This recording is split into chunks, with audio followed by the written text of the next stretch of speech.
overture, piano overture, but it's the thought that counts, Charles. Oh, man. Keeping it all in the family here on Sunday.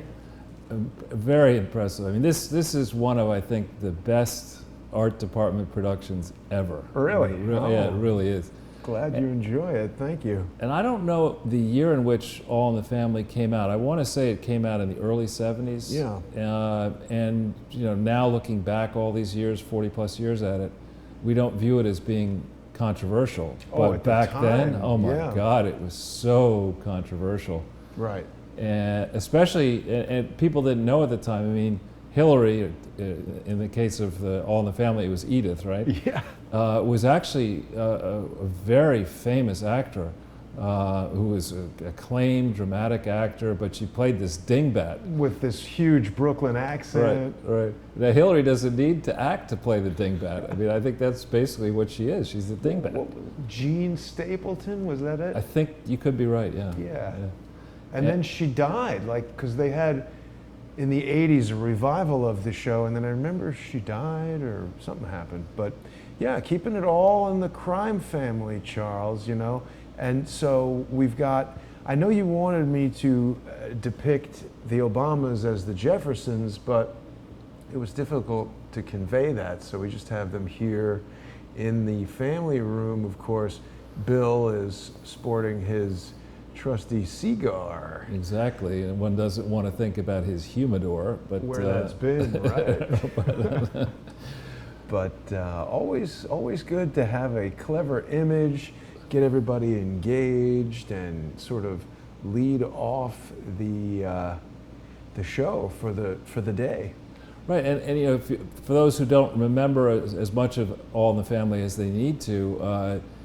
Is it Rob Reiner? Carl Reiner's son was played this meathead. Oh, you're right. And now Rob Reiner is he's the leader of the Meathead resistance, and his father might even still be alive. His father, Carl Reiner, was, I believe, a famous comedian. Yeah. With Mel Brooks, they did the 2,000-year-old man. I'm pretty sure he's still alive. I saw them not long ago.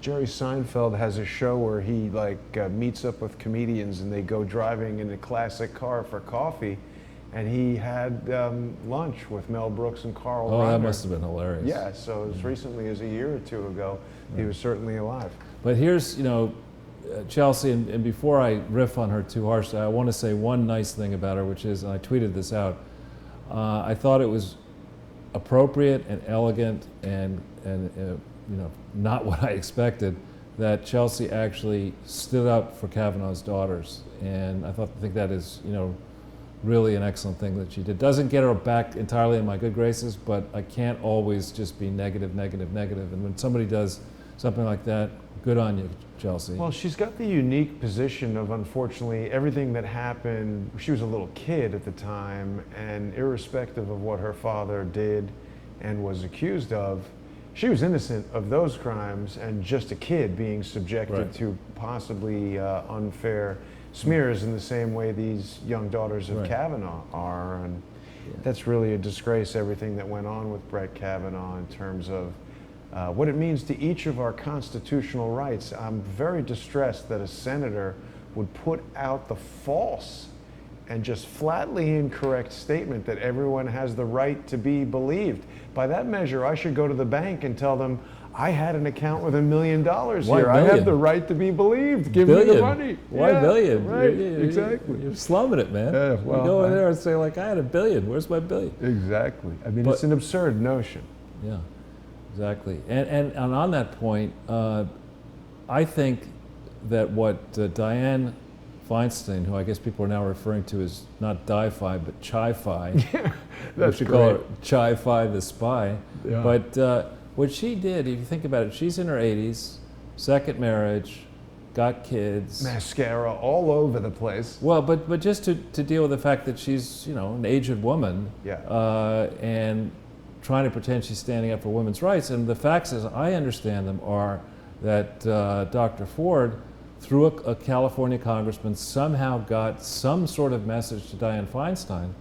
And these type of matters should really at first be considered confidentially. Yes. I mean, for many different reasons.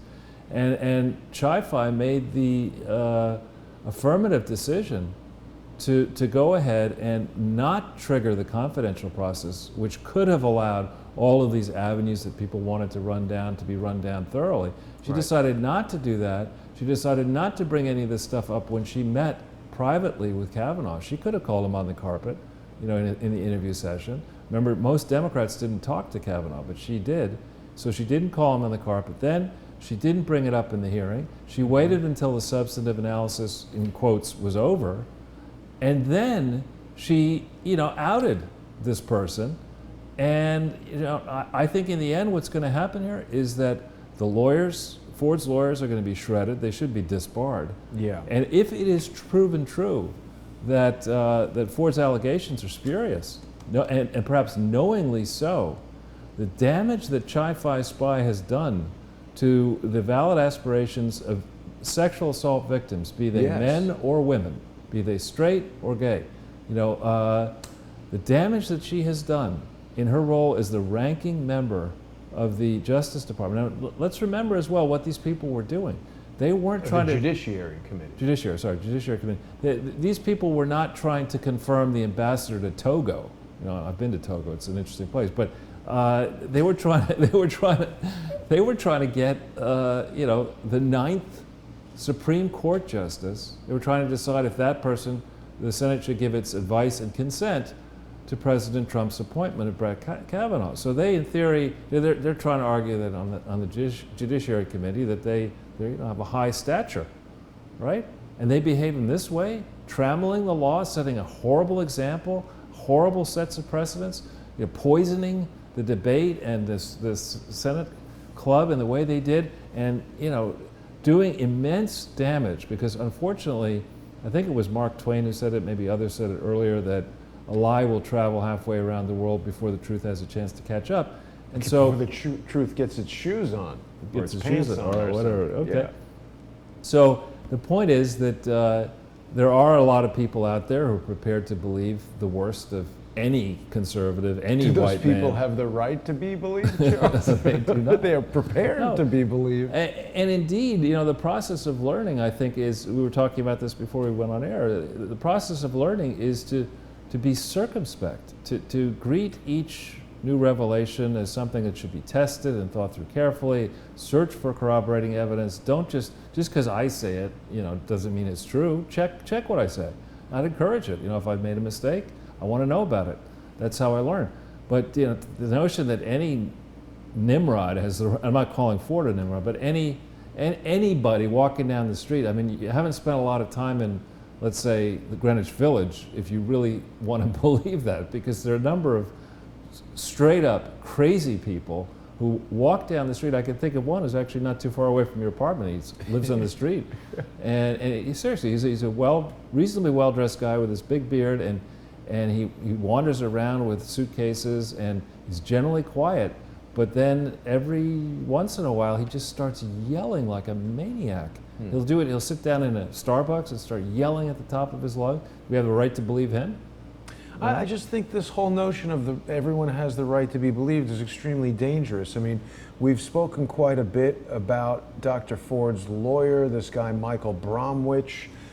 He's a very questionable figure. He's representing Andrew McCabe, who's currently under indictment and being investigated by a grand jury.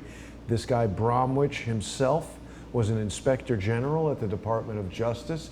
This leads us to ask, does he have something that he's trying to cover up? And could his pro bono representation of Dr. Ford be motivated by a personal desire to interfere with this process? That's a very serious question. We can't just have this blanket, victims have a right to be believed. Yeah. We don't know if Ford is a victim or a liar.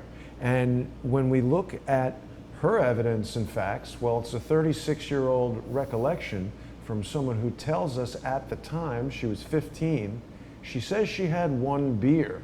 Now, are we sure it was one and not 1.5? Or even if it was one, how does one beer affect a 15-year-old child?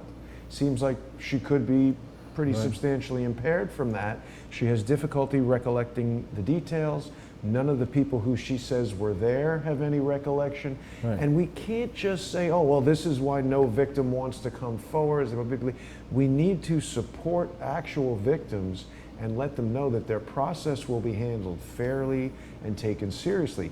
This whole thing with Dr. Ford and Kavanaugh was, as they described it, a circus, not handled correctly by any of the participants from the word go. I agree. Feinstein should have brought it to Chuck Grassley right away as soon as she became aware of it, kept all the confidential stuff confidential, and addressed it properly. And then let's think about the double standard. You know, let's think about the double standard. If here Judge Kavanaugh first we'll go with Elena Kagan. You know, Judge Kavanaugh had 300 opinions written, 12 years worth of legal work that the staff, the Democratic staffs, Republican staff, they could have analyzed all of his legal reasoning. He basically signs his name to all these opinions. You want to get a sense of the man's judicial temperament, there it is, 300 opinions. How many of the Democratic senators, you know, picked out an opinion of Judge Kavanaugh and said, I see here on page 16 you say Right. X, Y, and Z. None of them did that. What are they doing instead? In Elena Kagan, she had no opinions, right? None. And the Republicans took the viewpoint, you know, without knowing how she might rule, that as Dean of Harvard Law School and other, you know, feathers in her cap, that she was certainly qualified, which is the standard, qualified to serve in the role as a justice. So then let's go a step further, and you know, I'm not bringing this up to get into ancestry issues, more to get into educational background. Look at Barack Obama. You know, the mainstream press. Here you are, you know, going through yearbooks to try to interpret what a high school senior Right. said in his yearbook or junior said in his yearbook, you know, and his date book from when he was 17 years old. And yet with Barack Obama, we haven't seen one transcript, one paper of anything he wrote, one argument why he got to be president of the Harvard Law Review, anything at all about how he got, as a modest student, by his own admission, he spent, in Dreams of My Father, it says he spent the last 2 years of high school drunk and high. Yeah, You know, he says it in his own words. in his the own video. word, or whoever wrote it says it. Self-proclaimed thug. Right, and then how did he get into Occidental? How did he transfer? Accidental you. How did he transfer from Occidental to Columbia? Which, for those who aren't focusing on it, one of my better friends in college transferred from Stanford to Yale, and you know, and another transferred from Davidson to Yale, and you learn that it's like trying to get into a primary school here in Manhattan after the first grade. If you're a boy, the class gets filled up. You know, you filled up your freshman year, you filled up your sophomore year, and now this person wants to transfer in junior year. There are lots of people who are dissatisfied with where they are and they want to transfer, but they're precious few spots. To land a spot at Columbia out of Occidental with this high school record, and then, you know, we don't really know, no one wants to explain where he was working for 5 years exactly before he went to Harvard Law School and how he got in there. You know, you're gonna give Barack Obama a complete pass on all that, but you want Brett Kavanaugh to explain where he was every single day of his summer vacation and what's in his... What's a devil's triangle? You know, I mean, it's like, excuse me, Mr. Obama, why is the one in 1961 red and all the other ink black? Yeah. It's like, next question.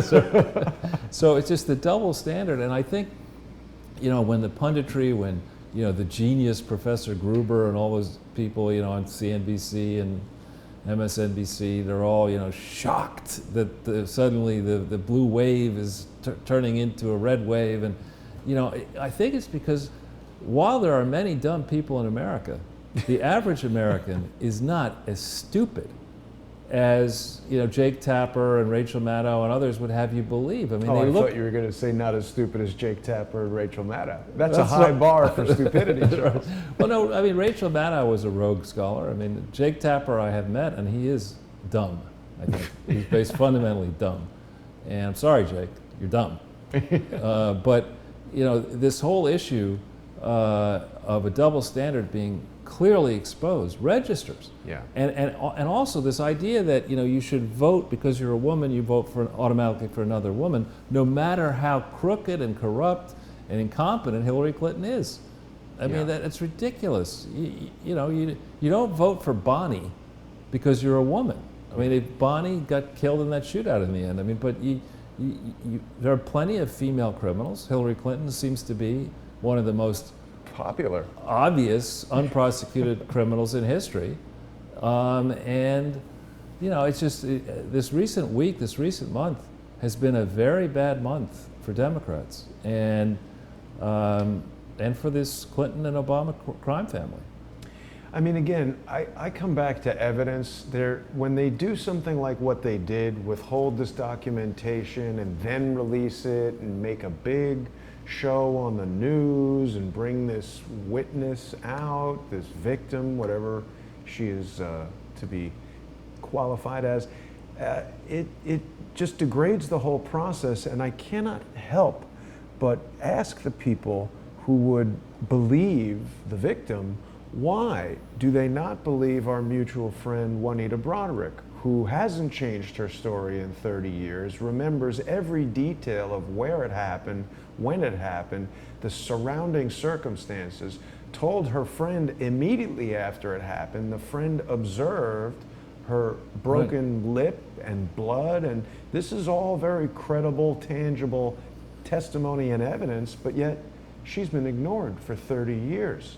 And these feminists that insist we must believe Dr. Ford, irrespective of the tremendous problems with her testimony, they don't seem to have any concern for Juanita Broderick or Mrs. Kavanaugh or the female children of Kavanaugh. So I don't understand how they're feminists and turn to someone like me saying this and say that I'm just, you know, victim shaming or whatever. But I really think it's extremely important that we dispel this dangerous fallacy that everyone has the right to be believed. There is no right to be believed. If you're going to accuse someone of something, you must have a credible, tangible story.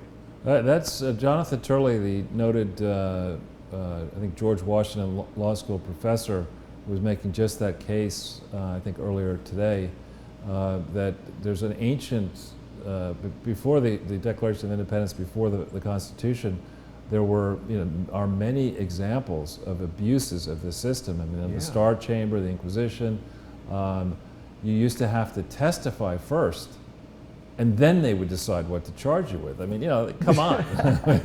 That's in essence, and the Cory Bookers of this world, the people got whipped up into a frenzy saying, yeah, it's a job interview, you know, you have no right to constitutional protections because it's a job interview. No. I mean, like, what law school were you graduated from, dude? Right. I mean, it's ridiculous. It's shocking. I mean, people think they can turn the Constitution off because it's a job interview. That's absurd.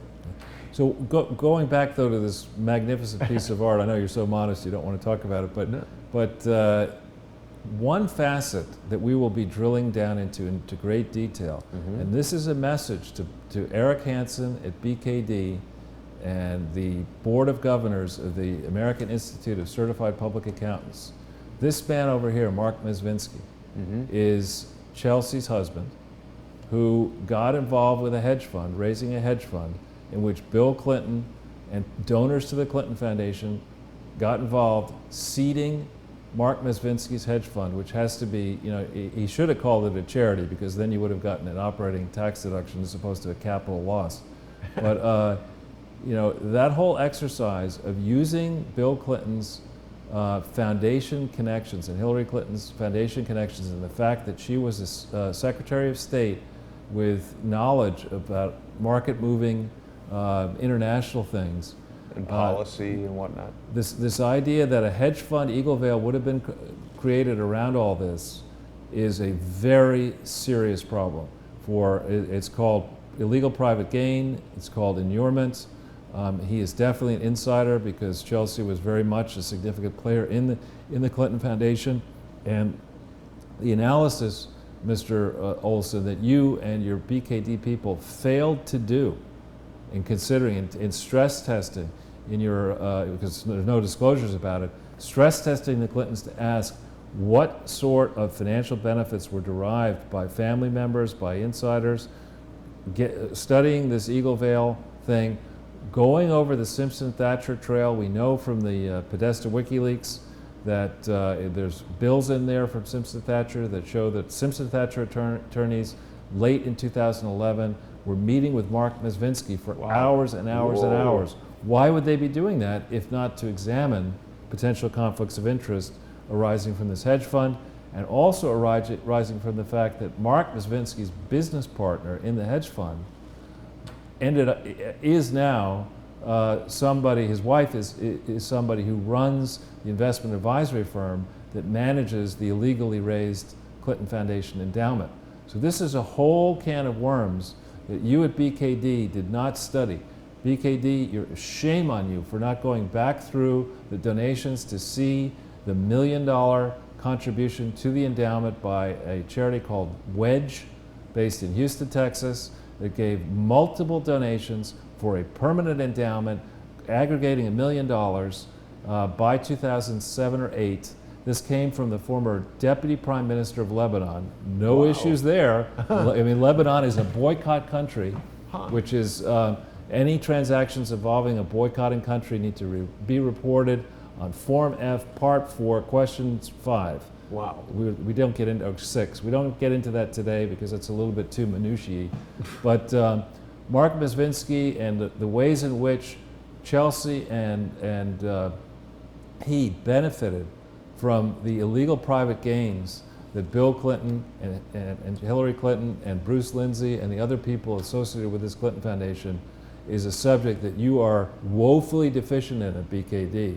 And when the truth actually comes out here, unless you repudiate your work, you're going out of business. Mark my words. BKD will not be in business if they fail to come forward and repudiate all the, in quotes, work that they did from 1997 to December 31st, 2012. And that may seem like a strong statement coming from me.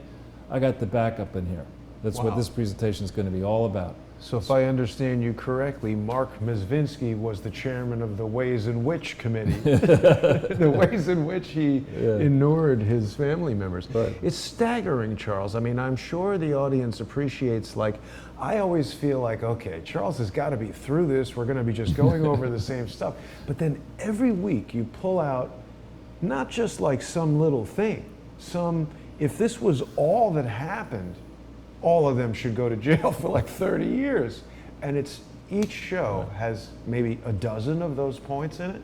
Well, thank you for letting me do it this way. I mean, when I went to various people to expose GE, which is a lot more complicated than this, I wrote up about 200 pages of text and lots of tables and exhibits and whatever. And Can you summarize it, Charles? well, I did summarize it as well.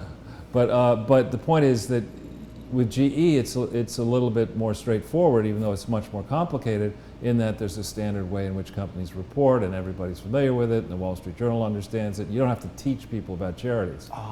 But here you got to teach, even myself when I got into it, I didn't really understand the fine nuances I now do understand. So this approach with you this is, I guess, our 109th show? That might be correct. And you know, we've on average, I think, spent about 2 hours. Yeah, 109th. So on average, we spent, call it 2 hours. And what we try to do, I was explaining to a few people over the weekend, you and I anticipated it would get to this point, that you know, years now of, I don't want to look at it, that's too complicated. You know, inevitably we get to a place where suddenly the Clinton Foundation is in deep trouble because they have to get somebody to produce an audit by November 15th, 2018, and nobody's going to do that for them. And that is a serious problem. Yeah, I don't think that I knew that. I was just sort of hoping they'd #lock her up. Right. But when I met you and you started telling me all this stuff, that's when I started to get the sense that might happen. So what we've been doing, you know, it was really your idea, Jason, to have this catchy picture and have it, you know, anchor into a film or a book or something.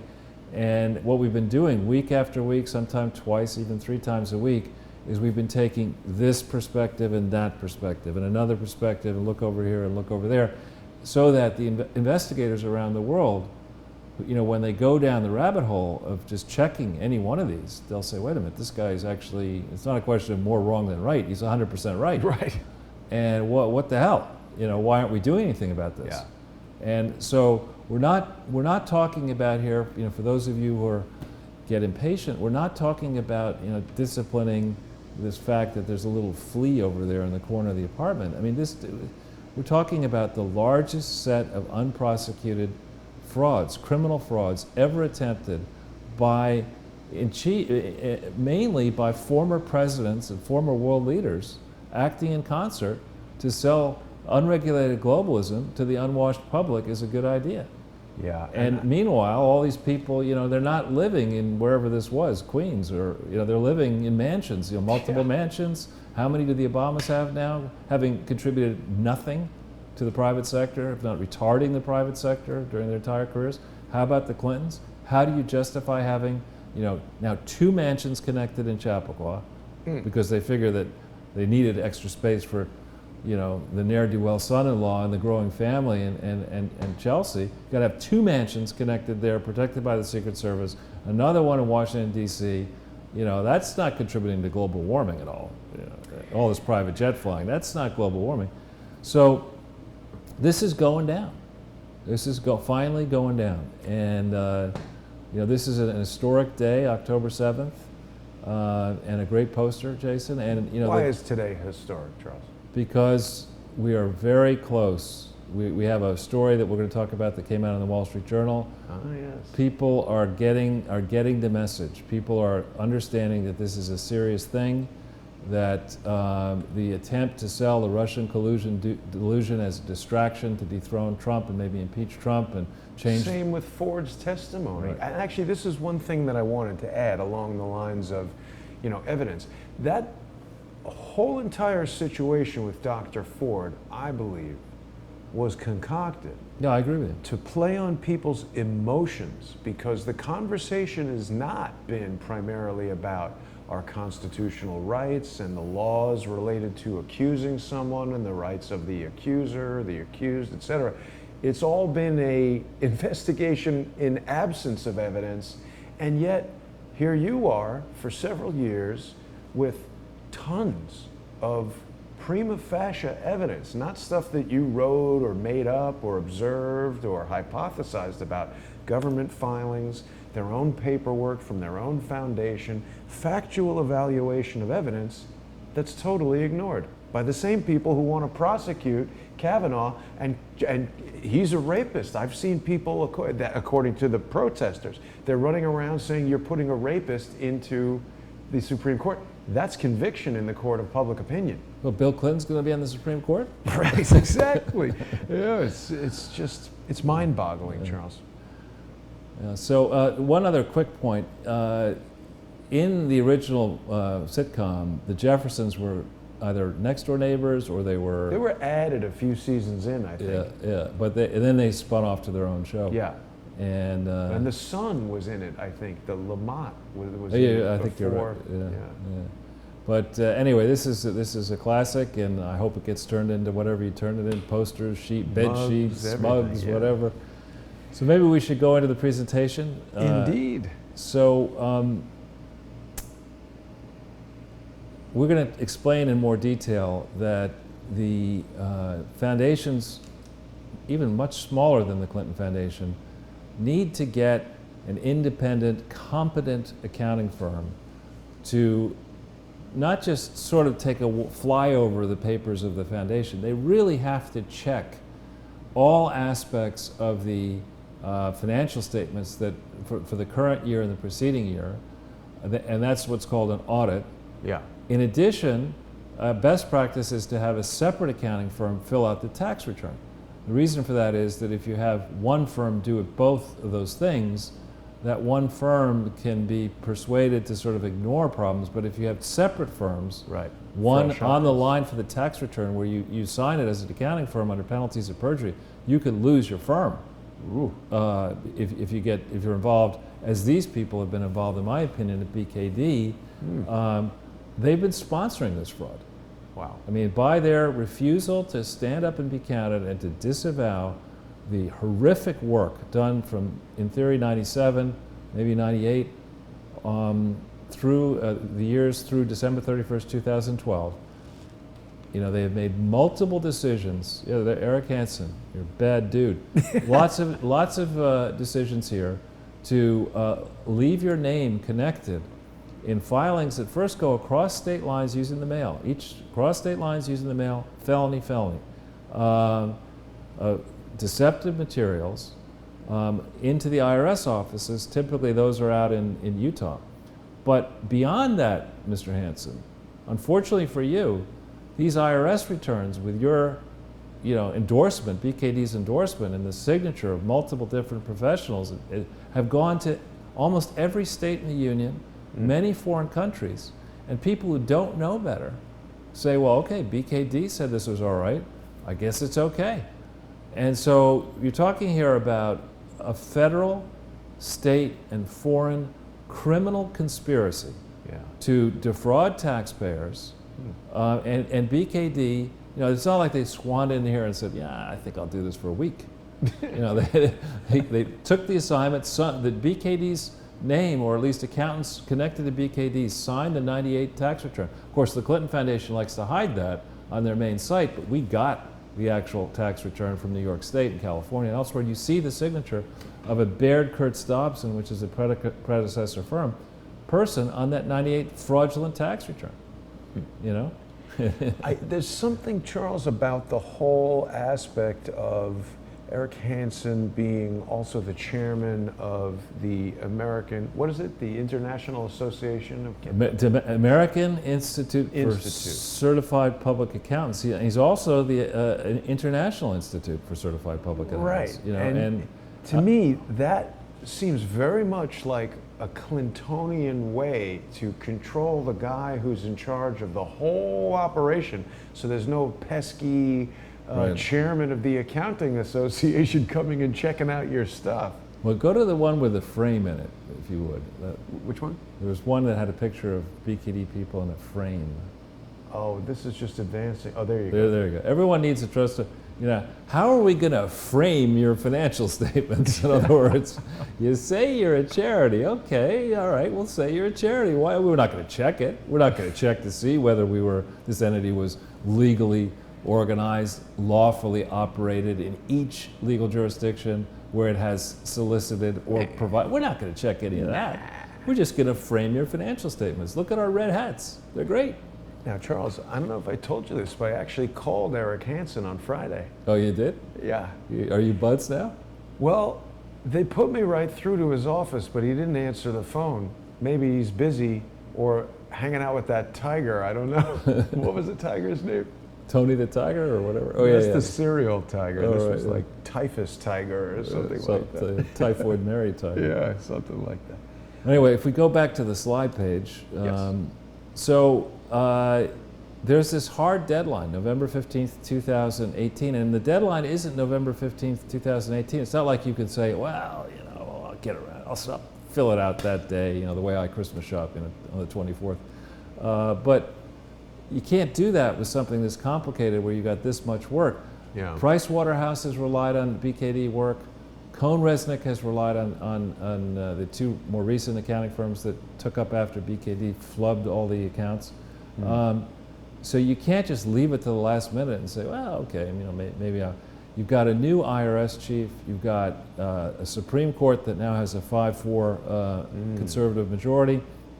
So in any contested legal battle that the Democrats, the Clintons decide to appeal all the way to the Supreme Court, not the case that they're gonna survive, or that they can count on surviving or gaming the Supreme Court anymore. So November 15th, 2018, I view as an out date. I mean, things could fall apart well before this if BKD concludes, if their lawyers conclude, and they should be well represented at this point, given the conflict between Hansen at AICPA, Hansen at COO, Chief Operating Officer of BKD. Their lawyers should be telling them, listen, you're not and I'm not a lawyer, but I think I can see how a lawyer might do this. You're not in a place where you're maximizing profit.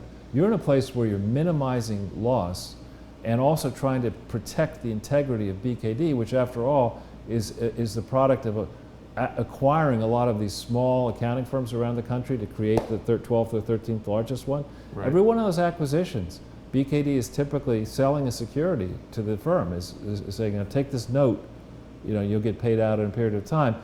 don't worry, we're BKD. You can trust our accounts. So this Well, is going to be a huge disaster for the accounting world, basically. if they don't get their act together. And BKD, to limit their liability, they need to go and they need to admit, and we're going to take you through some of this highlights, just a few problems they have that they can't resolve. And here's the problem. So BKD has a set of problems that they need to deal with, but the American Institute for Certified Public Accountants, here's the chairman of it. He's centrally involved, his firm is centrally involved in this long-running, as yet unprosecuted fraud, and he's chairman of the AICPA. His responsibility is to the accounting profession. How is he going to allow another American accounting firm, or for that matter, a foreign accounting firm, to issue an opinion here when he should know by now that the foundation of the foundation's financial statements, the period from October 23, 1997 to December 31st, 2012 is rotten to the core, and it's all BKD work. You can't say, well, why don't we pick this firm over here, Mitchell and Titus, or you name it, Ernst & Young. We're not going to tell you that basically the entire early years of the foundation are a fraud. We'd just like you to give us an opinion. You can't do that. So, well, I think that Mr. Hansen probably wasn't answering his telephone because he was either busy dealing with hurricanes and other pending disasters, or perhaps, Charles, he realized it was time to start catching up on his episodes of Sunday with Charles, and he may have been looking at the prior 108 videos on the playlist here on the Jason Goodman YouTube channel, home of Crowdsource the Truth and Sunday with Charles, and Charles Ortello's closing in. So I hope he's catching up on all that information, because it's going to give him some good insights into dealing with other disasters. That's right. That he's about to be doing. That's right. And so that's the drama. It's October 7th. There are a limited number of shopping days left till November 15th, 2018. And get your orange jumpsuit now. Exactly. Mr. Hansen. And the exposure here for the accounting firm, we're going to talk about this in some depth. I mean, the exposure is massive here. I wonder what kind of insurance cover they may have, and I'm pretty sure you can't get insurance for fraud. Fraud of your own doing? No. I mean, every insurance policy always has a, what's the word fraud for exception? Fraud rider? Yeah, a exemption, I guess, or whatever it's called. But yeah, it's like, like anytime I insured a camera, you can't just throw it on the ground and be like, oh, give me the insurance money. Right. They're like, nah. Yeah. So this disclaimer, I guess your viewership is growing. You're 68,000 plus now, heading to 69. 68,200 and some. Well done. Thank you. And for the new people watching, it's important to understand what we're trying to do here is a different approach than standard cable television or radio or print journalism. This is an interactive process where we enlist the subscribers who've been very helpful, suggestions, sending this message around, exciting the interest of journalists, investigators, and others. And what we try to do for you is a lot of work to save you work. While this is 2 hours, we're saving you many, many hours with this 109 broadcasts.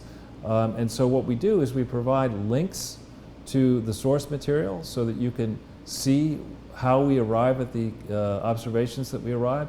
You can cross-check them. We encourage comments, constructive comments. A nasty comment, you get blocked. Constructive comment, we're very interested. We try to respond quickly and constructively back to you. Yeah. But all of this information is taken from the public domain. Anybody can find it. It just so happens that I might have a little more experience than most looking at this. There's been many allies. Some of them have asked me not to mention them, so I will not mention them by name. But there are many, many people we thank for the help in putting these presentations together, for the good ideas, the evidence they find, the conclusions they see. And without any further ado, perhaps we should go into the third slide. Absolutely. I always do like to show people your Twitter page. It is remarkable the slowdown on Twitter followers compared to what we had seen in the lead up to today, particularly with Crowdsource the Truth. I started this Twitter account at CS the Truth just about 2 years ago. As a matter of fact, I think we're within a couple days of the exact 2-year mark when I began Crowdsource the Truth. That's pretty good, Jason. Thank you. But the thing that I find strange is that it went from a brand new account with 0 followers to pretty consistent rise to 24,600 followers, where it stopped, retreated to, sort of oscillated between 24.5 and 24.6, went down to 24.3, and now has stayed here. So possibly I've reached a saturation point, although no other... I don't think so. Yeah, I don't think so either. No other indicator would cause me to believe that, and that leaves me with the possibility that there is some outside influence preventing the normal organic Twitter growth. I agree. So as one of the viewers came to us and said, you really ought to do, what are the key points to take away from the presentation? We're going to do that now on Sundays, but on Wednesdays when we do closing in, it's more a technical presentation on accounting, and this is actually pretty technical today, but and the convention we follow, if we think it's a favorable point, we put it out in green. If it's negative, we put it out in red. So the accomplishment of getting Brett Kavanaugh confirmed on the Supreme Court cannot be underestimated. It is a massive thing. And if you hit that first link on the right, the cold open of Saturday Night Live was a bad attempt to be funny, where the know-it-all chaos-loving Democrats think that they can actually turn this Kavanaugh confirmation into a negative point for conservatives. And let's not forget that this is not, Donald Trump is not, he may not be all that conservative, but he's anti-establishment Republican, in my opinion. Mm-hmm. And to go and think that this sort of approach, trying to make fun of the success here, is actually going to hurt Republicans, is going to be about up there. It's going to go down with the know-it-alls who were saying on election like 2016 that there was a blue wall and Hillary was going to be president, and Trump was just doing this because he wanted to set up a reality TV operation. I mean, it's that stupid. Yeah, not impressed. No. Now, one point for the people in the Trump administration who are watching this, we have this little pesky problem. We're paying a lot of money on interest on our debt, the debt that was run up by Barack Obama, the 10 trillion of extra debt. We're up above 21 trillion of debt. So it's correct that Barack Obama increased the debt more than every other president before him, right? To be fair to him, if we want to be not quite that rough on him, but to be fair, I'd say that the debt went up under his 2 presidencies more than any other president combined, actually. And let's see if we can just go back to that. Sure. The issue with that is, of course, that we're at a place where we need to close this budget deficit. Interest rates are rising, as they should rise, and there is a way, a very simple way to drain the swamp, to close the budget deficit, and to change the balance of power, and that is to take a hard look at this Clinton Foundation, all pieces of it, at the private foundations that have financed this fraud. In the case of the Gates Foundation, more than 100 separate contributions, that we have done a show where we went into that in some considerable depth. There's the Johnson Foundation, many universities, and as I said, who runs the It's not Lyndon Johnson. No. This is the Johnson & Johnson family, Johnsons, and they're the ones who back Alliance for a Healthier Generation.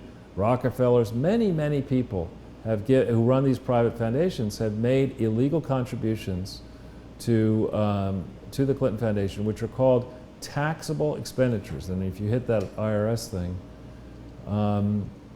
a private foundation, this explains it in gory depth for those who are doubters who think I might be wrong. Taxable expenditures are death to a private foundation. So a private foundation, the suspicion was back when they were, the law was last updated in 1969, There was a concern that very rich people in an era when income tax rates were very high would make donations to their private foundations, Their own foundation. their own foundations, to reduce their tax burden and then administer them so laxly that it would just be a gigantic slush fund for family members, for mistresses, for hijinks and all this kind of stuff. Funny they thought that. Yeah, it probably Worked out that way, didn't it? Yeah, pretty much. So here the issue is that if a private foundation, the Gates Foundation, or the Clinton Family Foundation, which is a private foundation, sends a donation to something that is not in fact a charity, but instead is a crooked slush fund like the Clinton Foundation, the donor, the Gates Foundation, the Johnson Foundation, the Rockefeller, they are potentially vulnerable. If it's just one offense, they're vulnerable to a gigantic excise tax. An excise taxes hurt. I mean, What is an excise tax? excise tax is like where it's not- Penalty? a huge penalty, where they go to you and they say, well, you made this $1 million gift, and you took it, against your return here. Tax deduction. Please send an $800,000 check to the IRS, some large number check to the IRS as a penalty, and now you're on watch notice. If this happened one more time, we could we could say that you didn't exercise the requisite care in running this private foundation of yours to discern whether the crooked Clinton Foundation was in fact a fraud, and you sent them gifts 100 times, Bill. You didn't try to get any of that money back, and you're not stupid. Oops. Well, no. I mean, the IRS, a tough IRS. If you think about how Lois Lerner went after the conservative Tea Party group starting in 2009, 2010, what you would do is you'd say, Gates, nice foundation. See this deficit over here? Needs to be shut. We like the assets you have in your foundation, 44 billion. Send them in. That's the aggregate amount of the penalty, interest, fine, corporate taxes, et cetera, for 17 years of financing the Clinton Foundation when it shouldn't have been financed in this way. And by the way, you're not the only one. There are 49 other ones, at least in the U.S., that you can tie to this. There are multiple foreign ones you can tie to this. One that's in both camps, the Children's Investment Fund Foundation U.S., vulnerable to this. The Children's Investment Fund Foundation in the U.K., vulnerable to a similar type of legal penalty in the U.K. So this is a serious wedge here that if I were Donald Trump and I were trying to stop this practice of allowing politically connected people to set up supposed public charities and use those charities to either to enrich themselves or to foment chaos, as George Soros is doing through his public charity, a private foundation, I would make an example of this. I'd say let's study all of them. To be fair, let's look at the right-leaning, the left-leaning.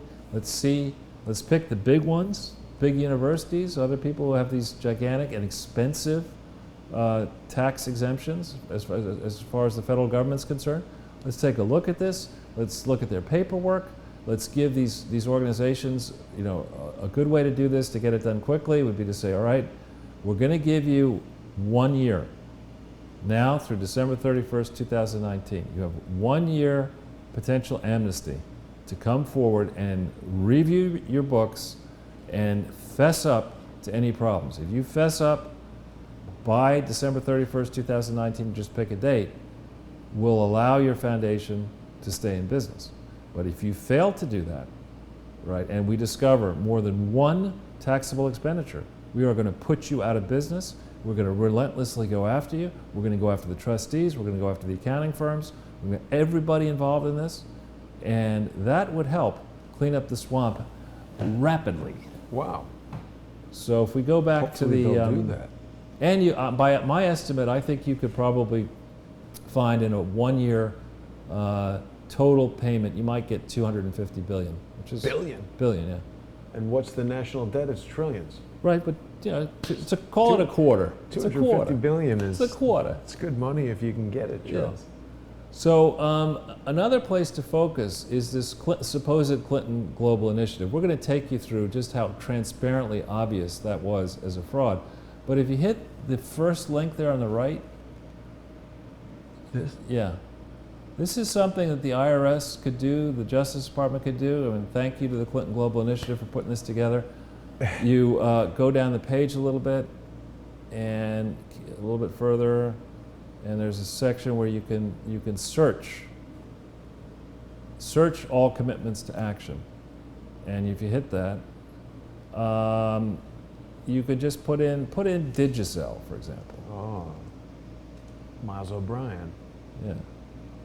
26 different commitments to action. Wow. Okay, now in this one, what you would be doing is you'd be saying, all right, what sort of a benefit, if any, what type of benefits did Dennis O'Brien or Digicel get out of the federal government? And Controlling the entire currency system in Haiti, person-to-person, peer-to-peer payments over the mobile phone network? So you would just set a team, you make sure that this thing still operates, that this doesn't go away, and you would go commitment by commitment. There's several thousand of them on the site. You'd have, the IRS department in charge of closing the deficit take a look at this Clinton Global Initiative and see, how many of these projects are truly charitable, how many of these projects involved, a modest contribution to charity, but a gigantic private benefit gleaned either from the federal government or from multinational organizations or state governments. You just go project by project by project. And if you go to the very top of it, Jason, this is the modest claim. From 2005 to 2016, members of the CGI community made more than 3,600 commitments, which have improved the lives of over 435 million people in more than 180 countries. Let's take apart that sentence. How many ways is that sentence wrong? All right, the Clinton Global Initiative did not lawfully exist in concept until September 4th, 2009. So no work that was done from 2005 to September 3rd, 2009 was in any way charitable, lawful, or whatever. The Clinton Foundation never changed its articles of incorporation to control the Clinton Global Initiative. A gab fest that initially started convening in New York City once a year, where you have famous people go into a party suite, Sipping on these. and sit there and go get up on stage and brag about what they might do in the future. That is not that's business development. That has nothing to do with charity. And when you engage in that type of activity, you've got to be sure, which of course BKD, just the firm for the job, they're not going to look at all the business deals that are concocted out of the supposed charity. So none of this was valid, was organized properly. None of it was operated lawfully. It wasn't a charity to begin with. It was approved as a charity under Lois Lerner's tenure as head of the tax-exempt section of the IRS. This is a bold, global, Tammany Hall fraud scheme that involves 3,600 commitments. So it's not like it happened one or two problems and we lost track of it. No, 3,600 commitments that they admit to, were carried out in the scheme of charity. And every single one of these needs to be investigated. And then furthermore, the Clinton Foundation, as we will demonstrate momentarily, never filed to do any work outside of Little Rock, Arkansas. They're only authorized to do work, in my opinion, in Little Rock, Arkansas, full stop. That was the basis upon which their federal tax exemption was granted on the Form 1023 that they filed with the IRS. So it's a little more than just your opinion. Yeah. Your opinion based on looking at the facts. Couple, here and there. So if we go back into the slide, this, the rubber has met the road for the slew of supposedly independent trustees who came on board around November 2nd or thereabouts, 2013. If you hit that Arkansas guide in the fourth thing, for those trustees, and these would be the people like Hadil Ibrahim and Haim Saban's wife, Cheryl Saban, you really need to go and read this legal guide for Arkansas nonprofit and volunteer organizations. It gives you a good summary of how charities are supposed to work in Arkansas. The Clinton Foundation is indeed an Arkansas nonprofit corporation, or it purports to be one. This will give you a sense of the lay of the land and will explain to you the penalties that apply to trustees for reckless operation of a charity, for going around the world and deceptively allowing the Clinton Foundation to claim that it was authorized to follow purposes which it was not authorized to pursue. This will give you a sense of that. And you know, again, I'm not a lawyer. I used to be a financial intermediary, and you know, I've been around value-creating projects and projects that destroyed value. And this is a place where the richest people in the room, the trustees with the billions in their bank accounts, they are the deep pockets here, beyond the Bank of Americas and the accounting firms and the law firms and the insurance carriers. But you rich trustees of the Clinton Foundation, you have not done your homework, and you have serious legal liability here, in my opinion, as this saga begins to play out. And your interests do not align with the Clintons. They are opposed to the Clintons. They are opposed to BKD's interests, and you better start doing your homework. Now, as far as BKD and AICPA are concerned, both of these organizations, in my opinion, are in existential crisis. Why do I say that? BKD has Mr. Hansen as its chief operating officer. He was chief operating officer or working for BKD as these frauds metastasized. BKD was centrally involved and in a position to understand the nature of this fraud in Little Rock, given that not only were they the named auditor for the Clinton Foundation, they were the named auditor for the city of Little Rock at certain years. It was provided the lease to the Clinton Foundation. They named auditor to something called Project Heifer International, which is a sub-lessee of the Clinton Foundation in Little Rock. Who knows how many other connections there may be among BKD and the Clinton Foundation, the Clintons, and this fraud. But you can't try to argue that this is just, yeah, it's just a bad client. You know, every once you get a bad client. No, this is an endemic mess. And if BKD wants to survive as an organization, they're going to have to wall off the people who are involved with the mess and have a fresh set of eyes, not the man who's the chief risk officer who signed the Clinton Foundation tax return in 2015. Chief risk-taking officer. Yeah, not him. They're going to have to go and get a real team, maybe even outsiders, to look at this mess and assess just how bad it is. What are the state of BKD's records on the Clinton Foundation and the allied frauds? Have they saved the representation letters that were sent by the Clinton Foundation? Have they saved their working papers on each of these audits? And mind you, it's audits for the Parent Foundation, for Clinton Global Initiative, for Clinton Health Access Initiative, for Clinton Foundation HIV/AIDS Initiative, Inc. I mean, there are multiple entities here that BKD was connected to, and there better be a lot of records around there. And so, in addition, the AICPA has got to be asking itself, now, wait a minute, why did we select Mr. Hansen here as chairman? And so long as this crisis remains unresolved, he has to go into a box, because the AICPA, one of the things they're all about is this idea of process and conducting processes, you know, carefully and thoughtfully, and avoiding fraud. Exactly. Well, that's the whole point of an account. Yeah. You're trying to discern not fraud per se, but whether the systems and controls in a client are robust enough to give anybody assurance that there wouldn't be fraud arising in the financial statements. That's the essential role of an auditor, as I understand it. So I think BKD and AICPA, they better be burning the midnight oil here, and also be thinking carefully about, you know, just exactly what they do to make sure that the nature of this fraud is exposed to the authorities, to the state governments, the federal government, the IRS, the Postal Service. You know, this entity, while BKD was, in quotes, auditing, was getting discounted postage out of the Postal Service for something that was a fraud. I've heard, Charles, that Eric Hansen may soon become the chairman of AssessTheMess.org. But we'll see. So you and I went down to 77 Water Street, where we confirmed with our own pairs of eyes that there was a secret office down there in 77 Water. Security desk confirmed it. Right. Well, but it's the paperwork confirmed it, and this was an office that Dennis Cheng, the Swarthmore-loving, London School of Economics-loving gentleman who didn't bother to check any of the laws that pertain to fundraising and merely began raising money for a foundation that was not authorized to do any of the things it told its donors it could do. So the question is, how many secret offices and secret servers does this network of Clinton Foundation charities have? And I say that because we know that Scott Curran, who was the Deputy General Counsel, for some reason was operating in Chicago in an office that was not noticed to any of the states.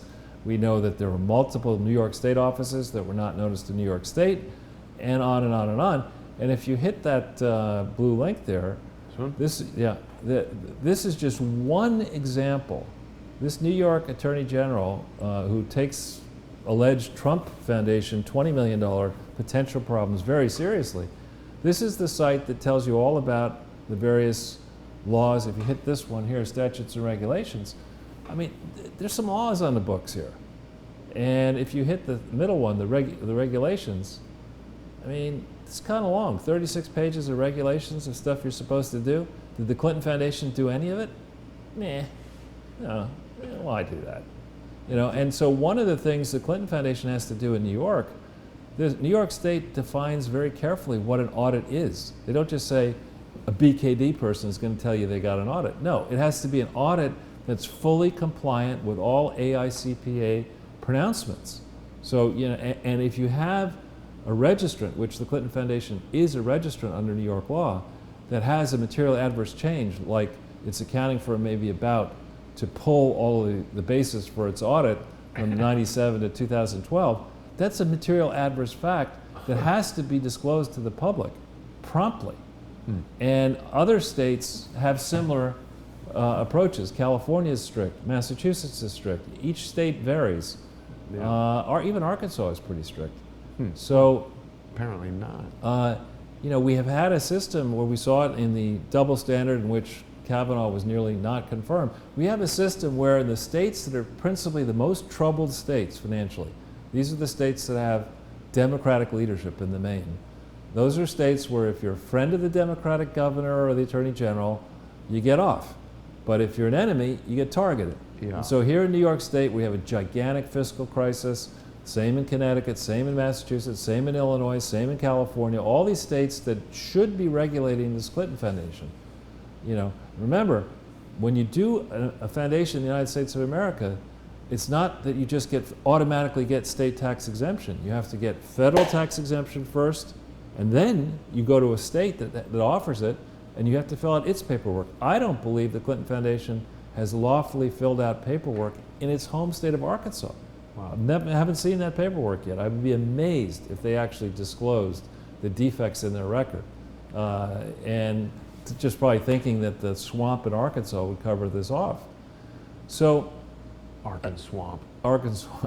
So as you think about what we're about to tell you, how can it be that the very people leading the assault on the Trump administration over Russian collusion and delusion, that very same people are the ones who had an opportunity, were investigating the William J. Clinton Foundation from February 2001 till sometime in 2005, and managed to miss all of the things that we spent 108 videos telling you about, including a $64 million fraud, a theft of $64 million during 2004, just as the Clinton Foundation was negotiating to give the poison chalice gift of an agreement to allow the National Archives to use this Little Rock campus.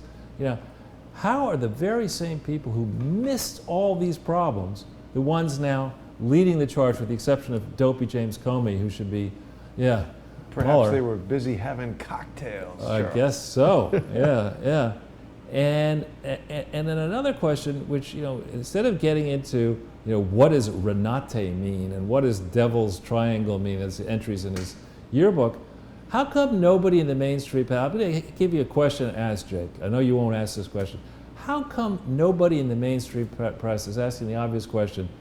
Hillary Clinton was indeed under federal FBI investigation for mishandling classified information beginning July 10th, 2015. Why was it that the Obama administration said, you know what? Let's let Hillary be the preferred successor to me, because she's under FBI investigation for mishandling classified information. And who knows, we keep talking about this, I'm no security expert, but how many foreign governments tapped into that absurd arrangement that the Clintons had with their, homebrew servers at Chappaqua and in Washington, D.C., and who knows wherever else, her flying around the world using secondhand devices purchased on eBay. That's absurd. And doing this in countries like Russia where you're not really supposed to use. Didn't Chelsea say, we're in China, we got hacked, LOL, Yeah, or something like that? Something like that, or Oma or somebody, yeah.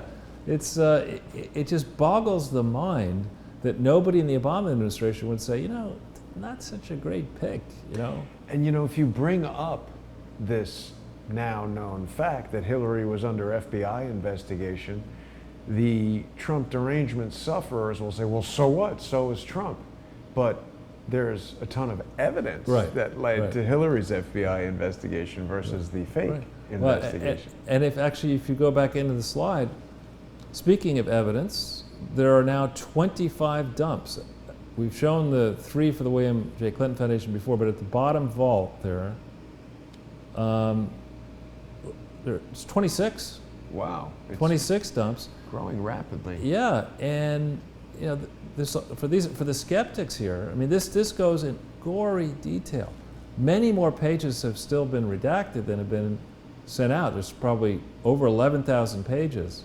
It was better than the Warren report, Joe. Yeah, and they still come. And so the question is, how could, if these people are so smart, the Obama people, how could they let Hillary Clinton attempt to run? Did they truly believe nobody would look at this? I think they just wanted her to win so that they could sort of stop this from happening. As it were. A lot of redaction. Yeah. So if we then now go into we're going to get a little technical on you here. So when I speak about auditing firms, and I speak about the AICPA, there are organizations that really lay out exactly what you're supposed to do. And this, if you hit this thing here, for the skeptics, we're talking today about financial statements from 2008 to 2012 or thereabouts. This set of financial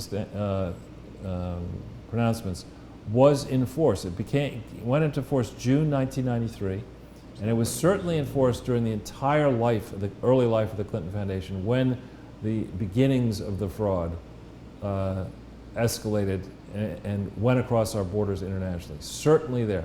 Read this. This is an example of the type of detail that they go through, and they, all these different explanations. There's a summary, and it goes on and on and on, explaining all these different points. Well, if you go into the slide, there's some key points. All right, you have to divide here.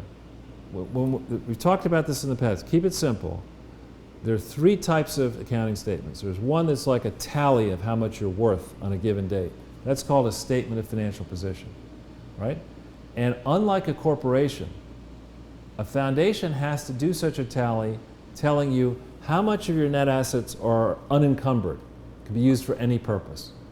How much of your net assets are tied up for a time. You can't use them until 2022 or 20. And how much of your net assets are permanently frozen? You cannot use them for any purpose other than Little Rock, Presidential, Library, whatever. Is that the endowment?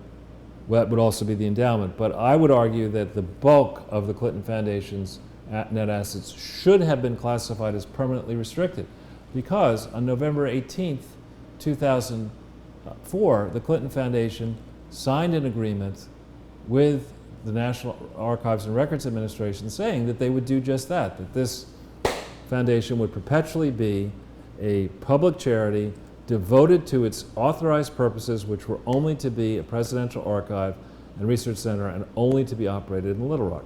So they've misclassified, in my view, their net assets.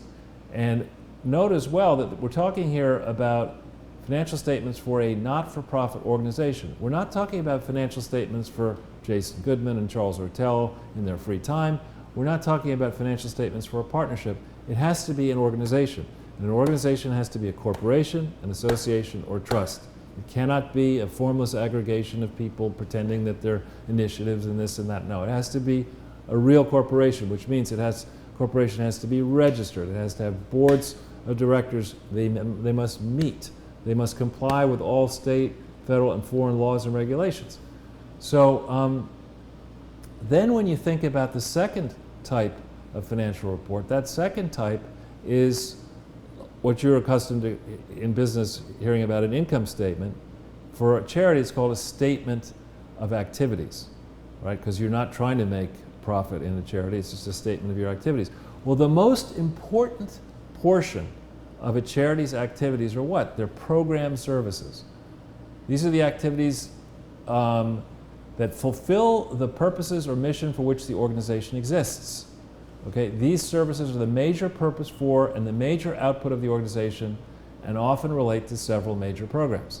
Well, wouldn't you know that the Clinton Foundation, of course, has never accounted for its major programs in the way that you need to do it in every year that they should have done it. It had never done it. Well, they were too busy doing more good than bad. Yeah, I guess. And then the other thing, and this is, unless there's something that's been hidden from the state of Arkansas, because allies of mine approached the state of Arkansas and said, listen, give us all the paperwork that has been on file for the Clinton Foundation, and we get back official documents from the state of Arkansas saying, here they are. And the Articles of Incorporation for the Clinton Foundation, the Articles of Incorporation are the controlling document that lays out unambiguously what the Clinton Foundation can and cannot do, right? And here I put, it's a lot of text, and I want to make sure, particularly investigators, there are journalists who need to look at this and confirm for themselves, but this was set up to be a presidential archival depository. Those are the purposes that were approved for the corporation, were to be a presidential archival depository and related research center. Now, if we take the shading off for a second, it's important when you look at this gobbledygook, and this language is very lengthy, it could have been written better. What the Clintons love to do is have you look at one portion of a sentence over here that appears to give you wide latitude to do stuff, without looking at the end of the sentence that says, nah, you cut your nuts off, you can only do this. So here they talk about giving authority to do all this stuff related to the papers or events of the official or personal life of William J. Clinton. Now, the papers or events of the official or personal life of William J. Clinton mean anything, right? It's official, it's personal, it's everything. You look at that and you say, well, I can do whatever I want, right? But the sentence goes on, that have historical or commemorative value, right? And well, couldn't you argue if he's the president, anything about his life has historical value? No, the way you can argue anything, I suppose, but when you look into the statute, the purpose of a presidential archival depository is to house presidential records, and those are defined. But if they had his baseball glove from when he was a kid at the museum? It's not clear that that's not a presidential record. The question is, president.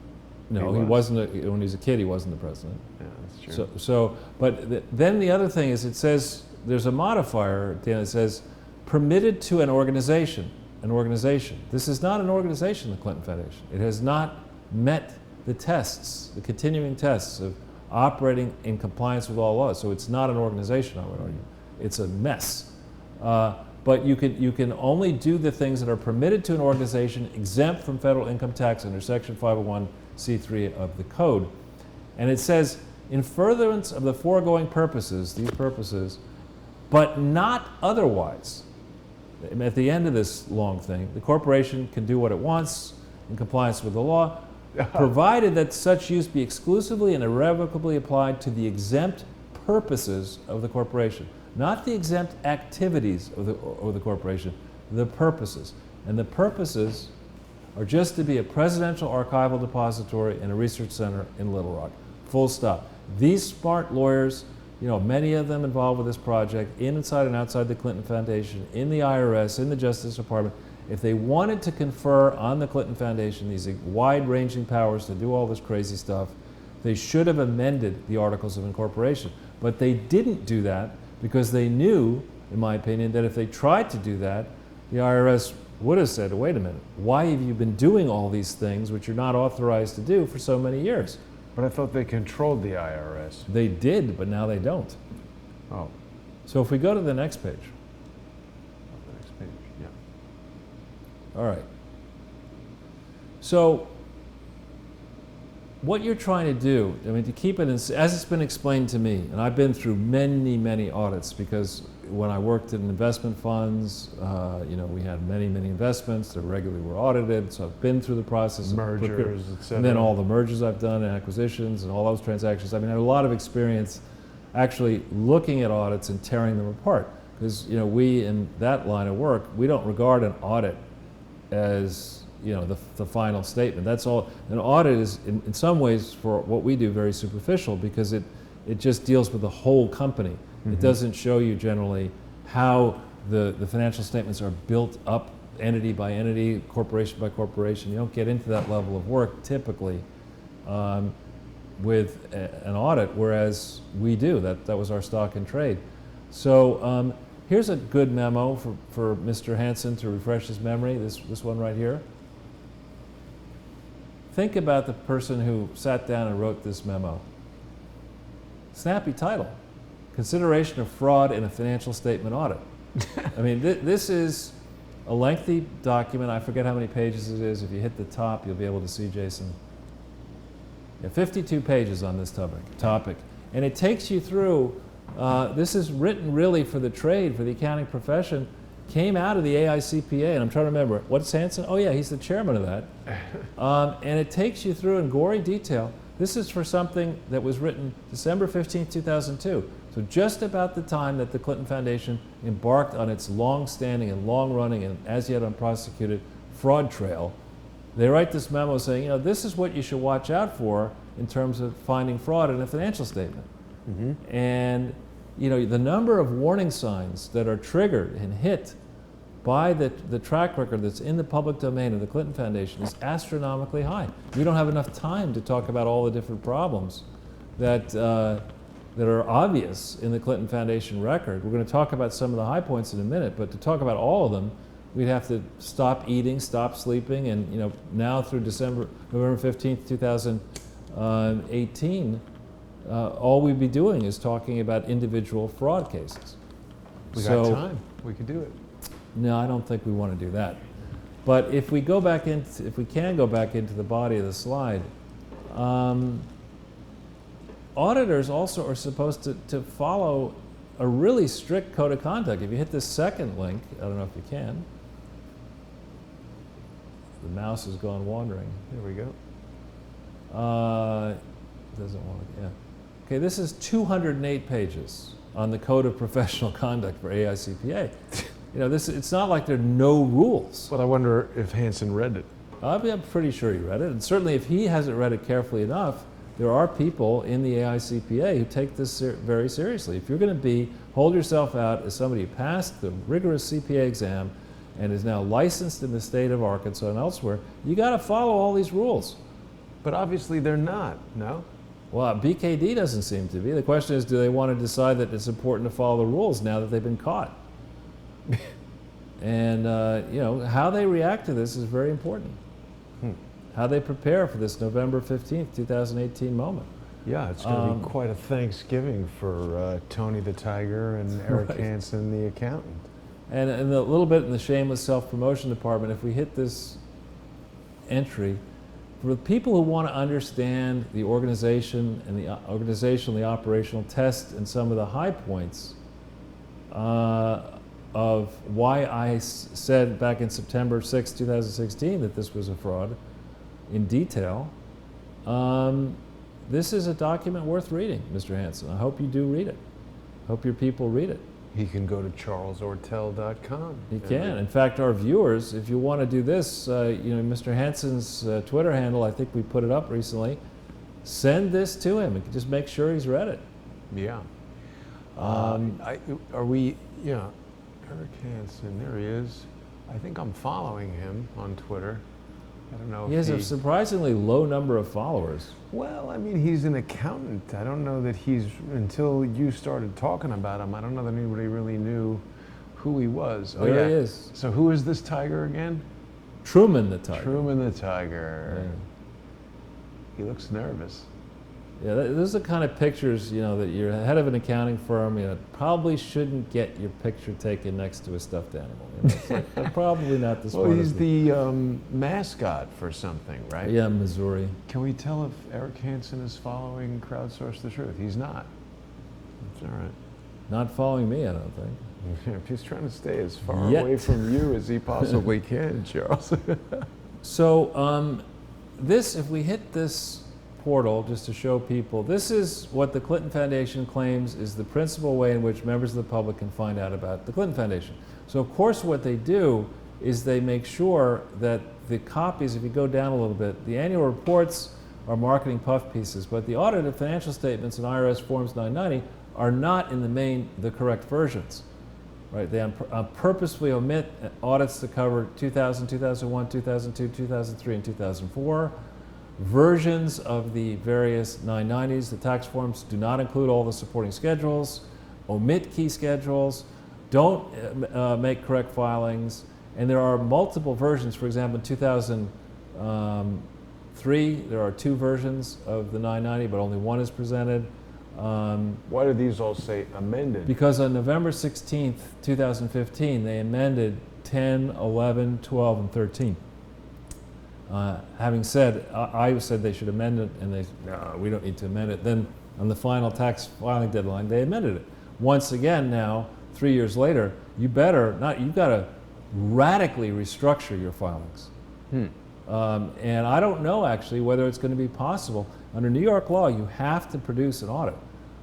I don't know whether it's going to be possible for the Clinton Foundation to produce an audit and an amended set of audits by November 15th, 2018. I don't know whether that's, I suppose if you spend $1 billion on it, maybe you could do it. Well, what's the problem? It's just so much work to do? Well, the starting place is, and it's wise to question all assumptions, but the starting place would be to say, well, what is it?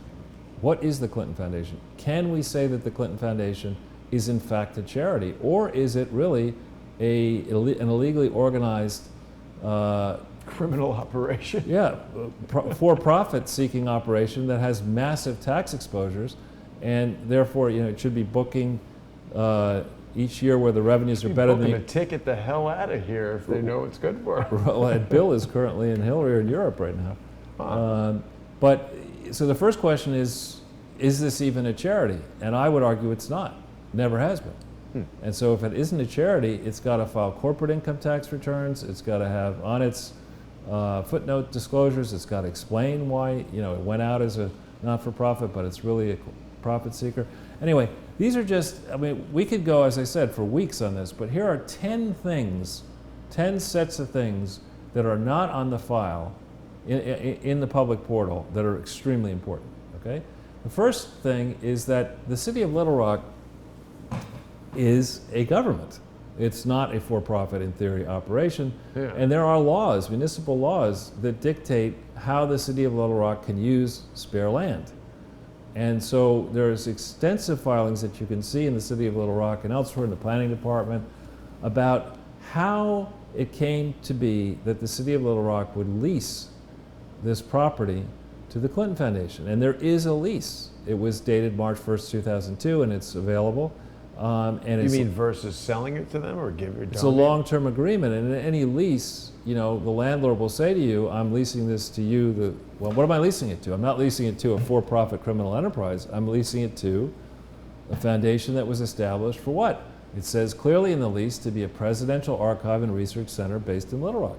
That's why they got this discounted lease, where it's a lengthy document. It's been amended a few times. That document is clearly a material agreement that certainly should have been filed with the 990 in many states which call for filing this, the agreement, and of course it wasn't filed.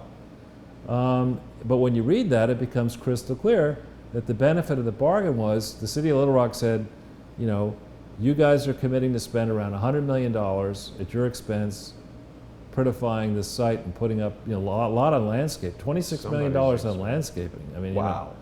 You would think you'd get, I don't know, an oasis for that. actually on the ground, not up on the roof. Right. But only about 75 million or so on the buildings. And, you know, Does that seem realistic to you, Charles? I mean, what's going on with the landscape? Is it like the Hanging Gardens of Babylon, or what? I the hell? guess. I mean, I don't understand. Is that the roof deck? No, and this is before the roof deck came into conception. This lease was signed March 1st, 2002. There's a couple trees there. What the hell cost all that money? Right. Well, maybe moving the earth around. But anyway, the point is there's a lot of evidence in Little Rock that BKD should have been looking at. And as they started doing audits, they allowed their name to be affixed to this mess starting in '98. They should have been on top of, you know, what's really going on with all this spending. Why did they say to the city of Little Rock they're going to spend 100 million, then tell the world they spent 165, and then remember that figure of 64 million disappearing? And that's a nice, only 1 million off from the problem. So maybe that is exactly what the problem was. So in terms of audits that are prepared, no, if we go back to, yeah, using generally accepted accounting principles in the United States of America, there are no such audits. In fact, the audits that were prepared and issued that are hidden, not on the Clinton Foundation website, but are found in Massachusetts and California and certain other states, they specifically state that these financial statements are prepared using accounting principles that are not allowed in the United States of America at the direction of the trustees. It's like, okay, so why did you issue this audit? I mean, it's just ridiculous. It's like an audit scavenger hunt. You got to go all over the country looking for them. Yeah, and then here with Ira Magaziner, another rogue scholar, he, according to Joe Conason in his book that I still enjoy citing and maybe selling a few for him, Man of the World, he categorically states that Magaziner began quote, investing, that he invested $1 million of his own money into the Clinton Foundation HIV/AIDS initiative because in 2001 in January they didn't have any money. And so how do you invest? Sounds like a good investment. But how do you invest in a charity? Yeah. I mean, you can't. There's no way you can do that. But yet this book goes on and on and on, recounting meetings and activities, and the noble Ira Magaziner is trying to fight HIV/AIDS with the noble Bill Clinton, unlike George W. Bush, is screwing everything up fighting HIV/AIDS. It's a political polemic. But the facts are, there is no evidence, there are no agreements, no legal agreements of any kind tendered to with the Clinton Foundation filings explaining exactly what Magaziner's role was, what the role of his consulting firm was, whether his consulting firm was milking these arrangements to get assignments for the governments, in various capacities. None of that stuff is disclosed in this period through March 23, 2004, when the Clinton Foundation in Bill Clinton's name merrily around the world in private jets with movie stars, goes all over the place, illegally raising money, in theory, to fight HIV/AIDS. And I have lost count of the number of press releases and academic journal citations I have in the book that I'm working on that documents just how widespread this fraud was. We're going around the world saying they could do something they were not authorized to do as a charity. And it was Bill and Ira personally. They had no legal entity. It's ridiculous. And then Magaziner comes up with this brilliant idea, as Clinton talks about it too, that what we'll do is we'll get governments to project 5 years worth of purchases, and we'll add all those up. And then we'll have this information about what the vendors want. Then we'll go to about what the governments want. Then we'll go to the vendors and we'll say, hey, Ranboxy, you got a problem. You don't check your drugs. They're adulterated. And if the American government knew about it, you probably get shut down. But I've got a wife who's a senator, and we could keep you afloat. Why don't you just arrange to secretly pay me personally through MindSpirit LLC via Rajat Gupta, who was the managing partner of McKinsey, and we'll be hunky-dory. I mean, besides, it's just blacks dying in Africa. Who cares? Which is an exact quote from the Ranboxy CEO. What do you mean? That when in this Dirty Medicine piece in Fortune magazine, when the CEO of Ranboxy is informed that there's a serious problem, maybe he knew about it beforehand, and this is in 2004, that none of the drugs, HIV/AIDS drugs, had been tested and likely were adulterated, his quote in response is, what do you care? It's just blacks dying in Africa. I mean, that's somebody, yeah, this Dirty Medicine is a riveting article. Wow. And by the way, this came out May 15, 2013, several days after the announcement that Lois Lerner had been targeting Tea Party people. This came out and it didn't get the kind of attention that it really needs to get. This is something I told Jake Tapper about to his face, June 2nd, 2016. And he taped me for like 25 minutes or so, never used it. Jake Tapper, fake yapper. It's really worth reading, especially you journalists who may not be hearing about this for the first time. Who This cares? company, well, this company paid a $500 million fine, and I think still should be fined. Here's the quote, Charles. He says it right here. Ranboxy executives didn't care, says Kathy Spreen. Made little effort to conceal it in a conference call with a dozen company executives. One brushed aside her fears about the quality of the AIDS medicine Ranboxy was supplying to Africa. Who cares, he said. It's just blacks dying. Wow. That's crazy. Yeah, and Bill Clinton's the first black president. This is the way he runs an international operation in his name. And Chelsea's involved, concocting this strategy as a graduate student. This is how she's written a book, Governing Global Health. You really want to let somebody who would countenance this govern anything, let alone global health? Really bad. So if we go back into the slide, there are actually multiple grant solicitation requests that you could find online that I've found, and after-action reports that castigate the Clinton Foundation for being sloppy and not getting the job right, not being registered, et cetera. And all of this is material stuff that should have been disclosed in the tax filings. Yeah. The application for federal tax exemption for what I call Old Chi, which is Clinton Foundation HIV/AIDS Initiative, Inc., that thing, if it was lawfully organized and a determination letter had been issued, we should be able to see it. Allies of mine approached the IRS to try to get it, and the IRS under Obama said, forget it, we're not going to give it to you.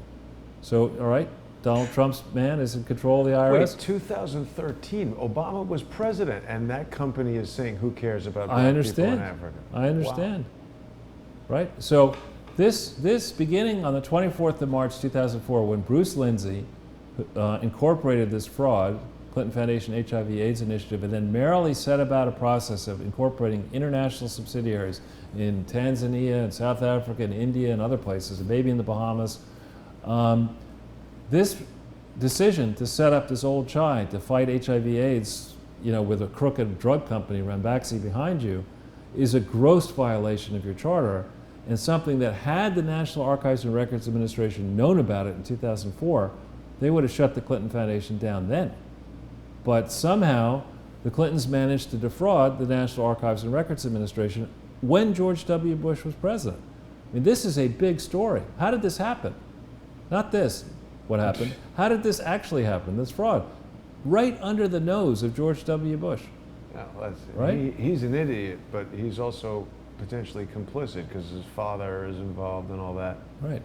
So here's steps 7, 8, 9, and 10. And again, I just selected 10. We could go, if you want me to show you 100 next week, we can do 100. But steps 7, 8, 9, 10 show a pattern and practice starting September 4th, 2009, of illegally reorganizing, attempting to reorganize the Clinton Foundation under Barack Obama's presidency in his honeymoon year. They repeatedly submit applications which are hidden. The only one, every one of these applications is not on the Clinton Foundation website, but are available in the states where they file, in New York State and elsewhere.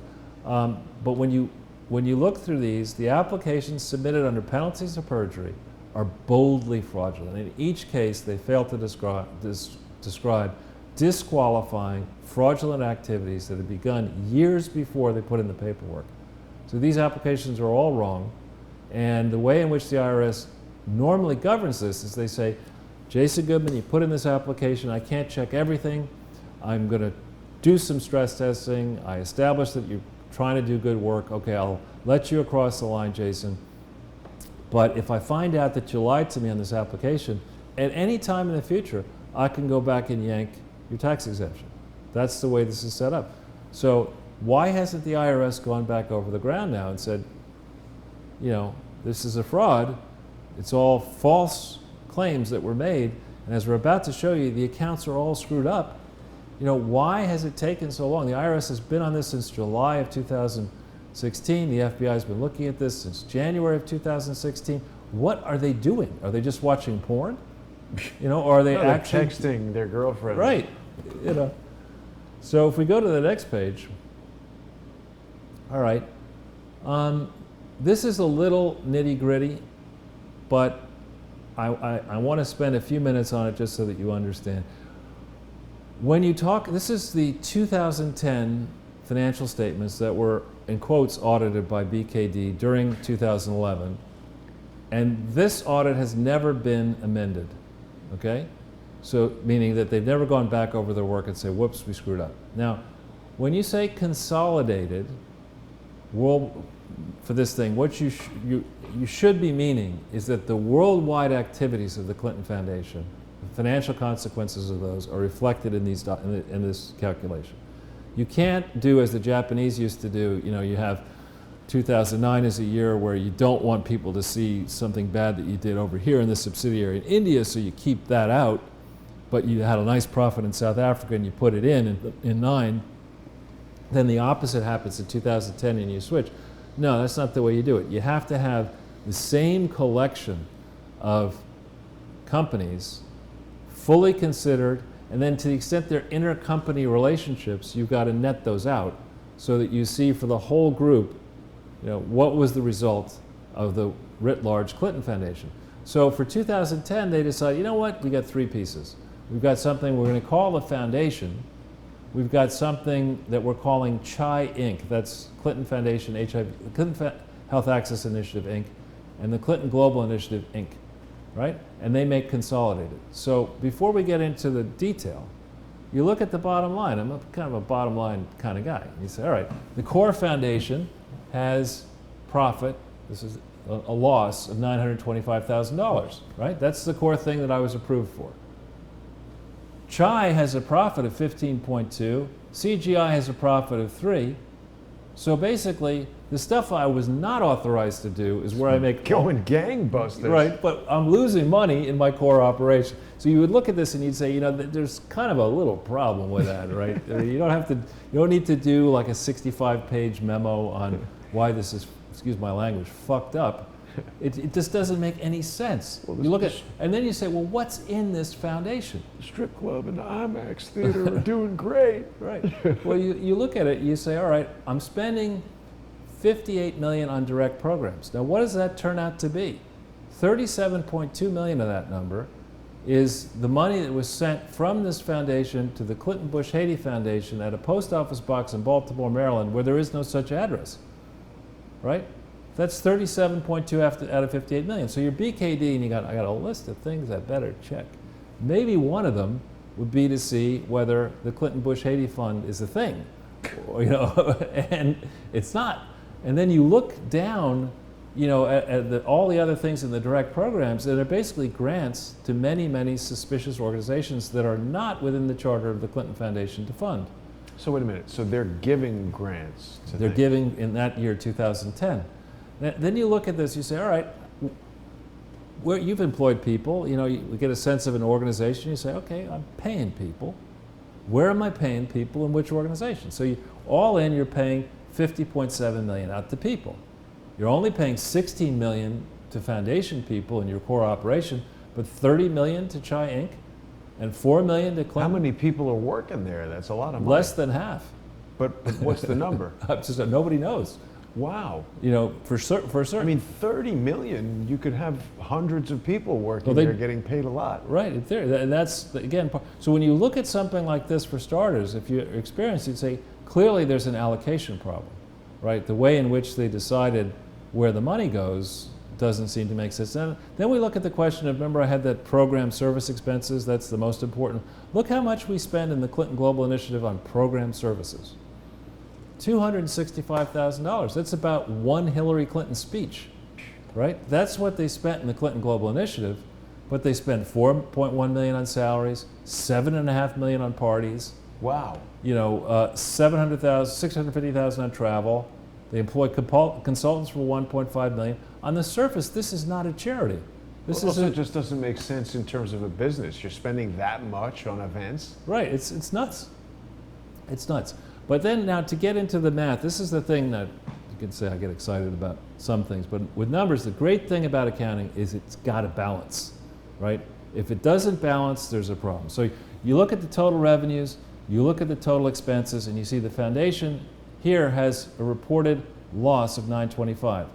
You start, its net assets at the end of 2009 are this, and its net assets at the end of 2010 are that, and that difference is exactly that number, right? It has to be. So there's two separate ways of looking at your result. You say, what's my pile of assets and liabilities on December 31st, 2009? You go through a calculation of that. Then you go and you say, or what's my pile of assets and liabilities on December 31st, 2010? And the change in that number absolutely has to be equal to the difference between gross revenue and total revenue and total expenses. Okay? So you see for the foundation, it works. You see for CHI, it works, except there's an important thing here. This should say intra-organizational revenue. Basically, the foundation has turned around and sent $20 million in theory to CHI, according to this BKD audit performed September 30th, 2011, except for footnote 13, which has to do with something minor. So it's literally taking it out of one pocket and putting it in another. But so the question becomes, if you ever, I'm sure you've seen those three-card Monte guys and whatever. That's what this is. There's three-card Monte accounting. The question is, did they really send the money? On September 30th, 2011, before they filled the tax forms for 2010 later in November, they claimed that they did move $20.1 million to CHI and $14.9 million to Clinton Global Initiative in their audit, sworn off by Chief Operating Officer Mr. Hansen here and his team. They say they did move that money. And because of that large movement, right, CHI Inc., you see, if they hadn't sent 20 million, it would have lost money, right? Huh. And in CGI, certainly if they hadn't sent 14.9 million, it definitely would have lost a lot of money. So the question is, did they send that money? And that's the kind of thing that, it's not an academic question. You don't have write theses about, just check. I need to believe in this. You have the right just to be believed. Give me the damn bank statements, right? Yeah. Let's go check it out. That's what accountants generally do. So what we're going to see in a second is that to BKD's people, and using BKD's name, they claim they moved the money. But to the IRS, we didn't do that. So the question is, where did the money go? Who had custody and control over all this money? Let's go to the next page. I mean, Charles, when there's such huge discrepancies like this, doesn't it introduce the question of, is any of this accurate? Right, This is just numbers on a page. It could be anything. Exactly. So remember, let's start here. This is the tax return that was the so-called 990, filed by BKD. Why BKD, so-called 990? Because it's not complete. So one of the things, that when you read the general instructions for these tax forms, they say, look, if you submit something that is incomplete, then your tax filing is not deemed to be filed. All right? So it's a so-called filing, but it's definitely a 990. 990, yeah. Yeah. So what I've done here for just for fun is to show what they declared in 2008, what they declared in 2009, what they declared in November of 2011 for 2010, and what they declared in November 16th, 2015 for 2010 when they amended it. Okay? And we start with a question of government grants. Here in 2008, they claimed 97.2 million of government grants. Now, in the supporting detail, which is purposefully omitted from the Clinton Foundation version of the audits prepared by BKD, you learn that substantially all of those government grants went to something called CHI in 2008, which had many problems. The first problem is that the Commonwealth of Massachusetts has said to you, you can't operate in Massachusetts from your headquarters in 2008, and they shut you down on March 31st, 2008, with effect from December 31st, 2007. So all these governments that are not demanding their money back yet, were complicit in not doing sufficient due diligence in a year where Hillary was running for president, and shipping 97.2 million that we know about, and maybe other money we don't know about, towards this fraudulent operation. They say they get 97.2 million in 2008, 122.5 million in 2009, nothing in 2010 all of a sudden. You know, to go from 122 million to nothing is an interesting change. And then when they decide to think about it, you know, I filed it the first time, this Ortel guy's saying I got to amend it, you know, oh, actually we got 8.8 million in government grants. When you see something like that, your reaction should not be, oh, great, they fixed it.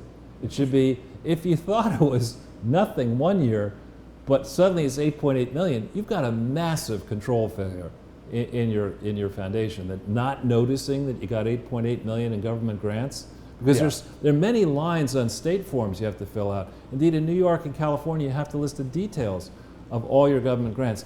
And what are called A133 audits, you have to do that as well for 2010. So this is just a massive, massive warning sign.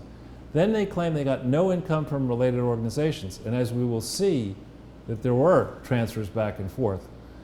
Then, remember I told you this idea that revenues, the difference between revenues and expenses must track the change in net assets between the 2 years. So we see here in 2008, the year in which the Commonwealth of Massachusetts said, your biggest operation, you can't operate. They managed to lose $29 million. Now, in a business, when you lose 29 million, it hurts. But in a charity, the practical question is, how do you decide to cover your expenses? You have to liquidate an asset, right, to fund this loss. You have to deplete your cash pile or whatever. So if you're losing this amount of money, as a trustee, you should be asking yourself, why am I losing so much money? Could it be that I'm engaged in activities that I'm not allowed to do? Why would that dictate a loss? Well, no, when I come to you, Jason, I say, look, we're trustees of the Jason Goodman Apartment Foundation that makes sure that all of your electronic equipment is, well looked after, okay? And we've raised $100 million for that purpose, so everything is spit shiny, everything's fine. Yeah. And then, we get a note from the treasurer, we need $29 million. Why is that? Well, we've been fighting climate change in, Mombasa, Kenya. TV's doing fine. Yeah, and so we need $29 million. The trustees would normally say, wait a minute, no, we're not doing that. Yeah. But here that didn't happen. So there was a control failure at the board level that allowed them to blow $29 million for an operation that, but nonetheless, you see that here's the change during the year, here's the starting amount of net assets, here's the ending amount, this plus this is that. And then when you look at the audit that the BKD performed for 2008, just valuing the assets and liabilities on December 31st, 2008, they come up with the same number. So there's no discrepancy. There should not be a discrepancy. But in 2009, we begin with the small discrepancies. There you see there's $7,316. Oops. There should not be a penny of it. Did we just skip the page? Sorry. Right?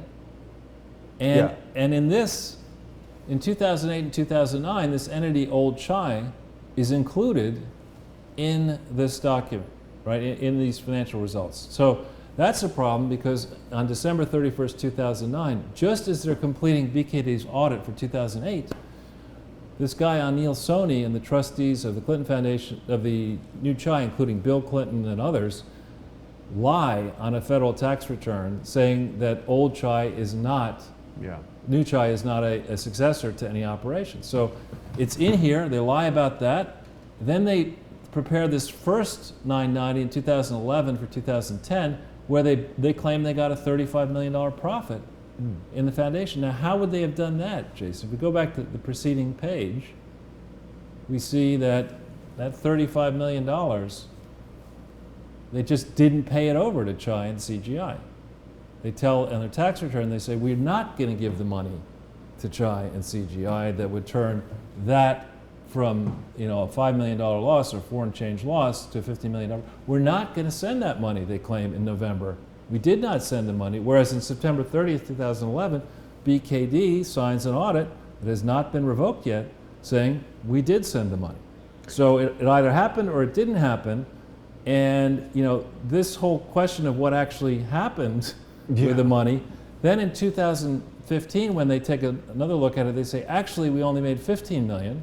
Oh, wow. It's a But it's- $20 million discrepancy. Yeah, so it's still major league It's problems. all over the place. Right, and this is the kind of thing where, actually, I mean, I'm not a CPA, but when I was involved, when I was actively working, looking at this kind of stuff, you see, this is a simple check. The income statement doesn't agree with the balance sheet.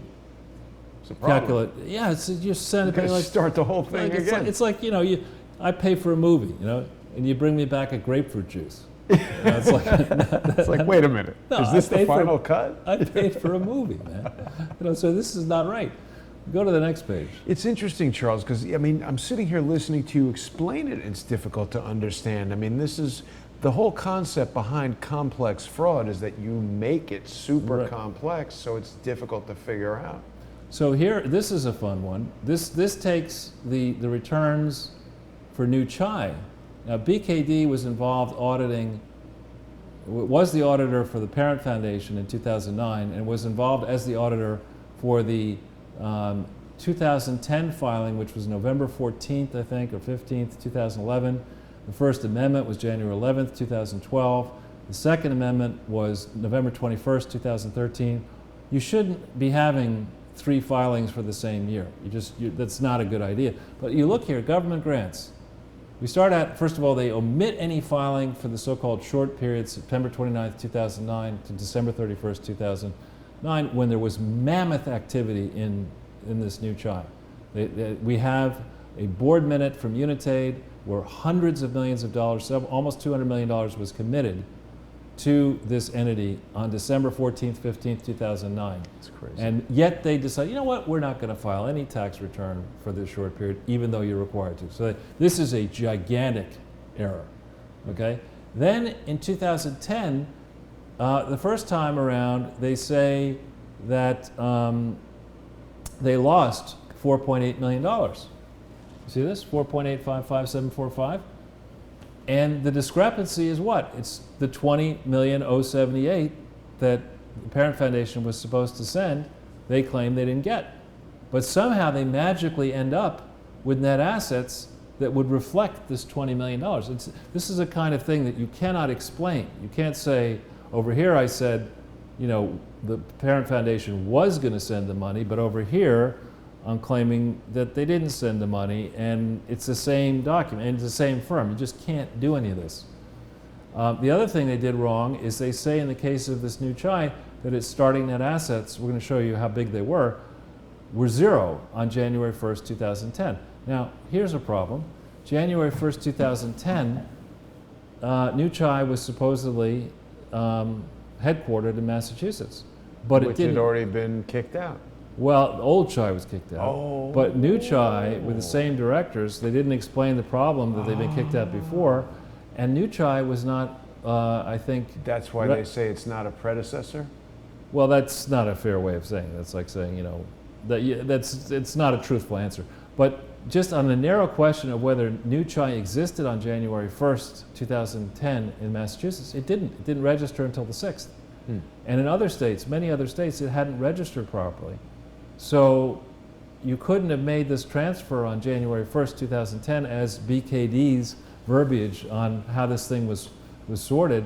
So you just can't, there's no time travel. You can't, say you were registered in a state when you're not and then perfect a legal transaction when you don't exist. I mean, it didn't happen. So this is just fiction here.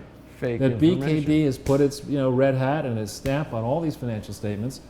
But then look at how it changes. By November 21, 2013, suddenly instead of getting government grants of $138 million, this new accounting firm, CBIZ, which is some funny firm, and MHM, say it's only $26.7 million. Now, Clinton Biz, CBIZ. What exactly? So I mean, if you tell me I've got 130, I'm down to my only 138 Cash million. Biz. Oh yeah, I'm down to my last 138 million in government grants, and then suddenly you say, actually, Charles, you only had 27 million. That's a material change. Needs to be fully explained. So you're saying just in the amendment, they were like, oh, whoops, we made a we know- $101 million mistake. Well, and that mistake has to do with the way in which they treated the flows that came from Unitate in 2010. But when you make a change like this, you know, you say Unitate, the money that came in was not really a grant, it was, we were acting as an agent, and, well, where's the agency agreement that says that you're qualified to do this? There is no such thing. I mean, on file that I see. And why did you only change it starting in 2010? You were getting money from Unitate starting in 2007. How come you didn't go all the way back to 2007 and explain this whole pattern the way you should have? And then shame on you, BKD. Shame on you, Mr. Hansen, for not getting this right. So this is, you know, you look at this and you say, this is something up with which I shall not put. I mean, this is just, you can't make this toothpaste go back in the tube. This is really horrible stuff. So then we go to the next one. Really poor accounting, I would say. Okay, now, again, these are statements that were audited. All of these were audited by BKD in quotes. Okay, this is the balance sheet. This is the pile of your assets and liabilities, right? Mm-hmm. Now, 311580204 is the employer identification number for the main foundation. And when you say that that's your organization, what you should mean is that's your entire organization, including its subsidiaries. And it should be prepared on a consolidated basis. And under certain state laws, New York and others, if you want to do it differently, you have to explain that you're doing it differently, which of course the Clinton Foundation has not done. So this is for the main foundation, and 2714144646 is for the Clinton Health Access Initiative. All of this is at December 31st, 2009. Okay?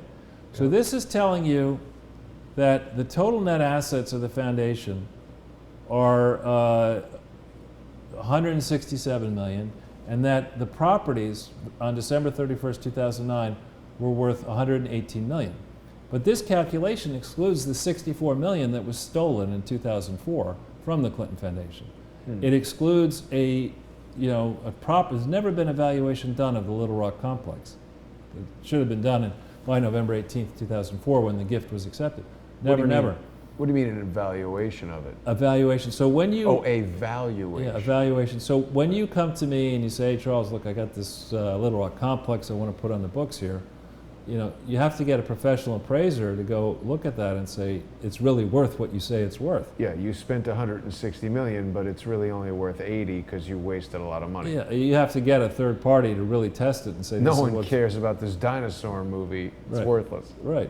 So when you look at this and you say, all right, where's the cash? You know, most smart people, when they look at businesses, they say, okay, that's all nice. I love your strategy. I love your annual report. I love all that crap. Where's your cash? How's the cash moving?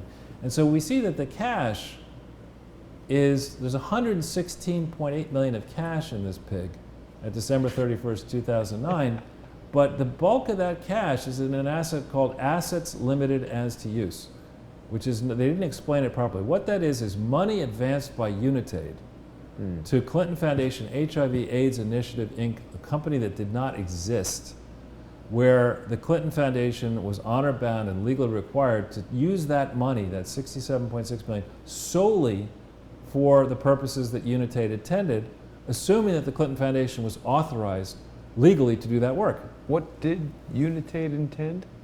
To fight HIV/AIDS, to use the money to go directly to fight HIV/AIDS internationally in poor countries, the poorest of the poor, and that money was not to go to overhead. Why does France need the Clintons to do that? Why They can't... didn't, but Sarkozy might have, right? These French leaders, these political leaders saw, I think, in the Clintons, people who would play the game. You know, they saw how they operated the Clinton Foundation as a loose personal slush fund, and they said, I could do that. You know, I can have my French version of that. We'll rip off the UN, and we'll rip off the WHO, we'll rip off donors, and we'll set these things up all over. The Trudeau Foundation exists in Canada. There are multiple foundations like this around the world. So this just gives you a sense of, you know, how big the core operation was versus how big the whole thing was in theory. Then we go over to this CHI, and in the audit prepared by BKD, which is really unusual, you would say it's an audit for the period ending December 31st, 2009, you have to put in 2 years, Mr. Hansen, you know that. So you have to put the opening year and opening period. The opening period was either December 31st, 2009 or January 1st, 2010. In the BKD non-audit audit, they don't put any information down for 2009, right? But in this audit for 2009 for the Clinton Foundation, those are the assets and liabilities they claim are in CHI on December 31st, 2009.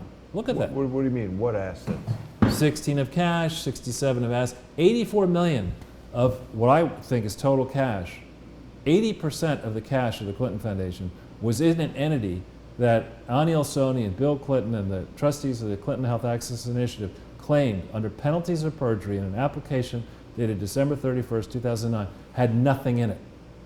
Yet it actually had $84 million in it. So the question is, now we're going to get into some detail. This is not Why deep. would they do that? It's still difficult for me to understand. Because they had been operating this international HIV/AIDS thing illegally since 2002, and they needed the donors. And some people were saying, you gotta change. We got an election coming up in 2010. You got to get this fixed.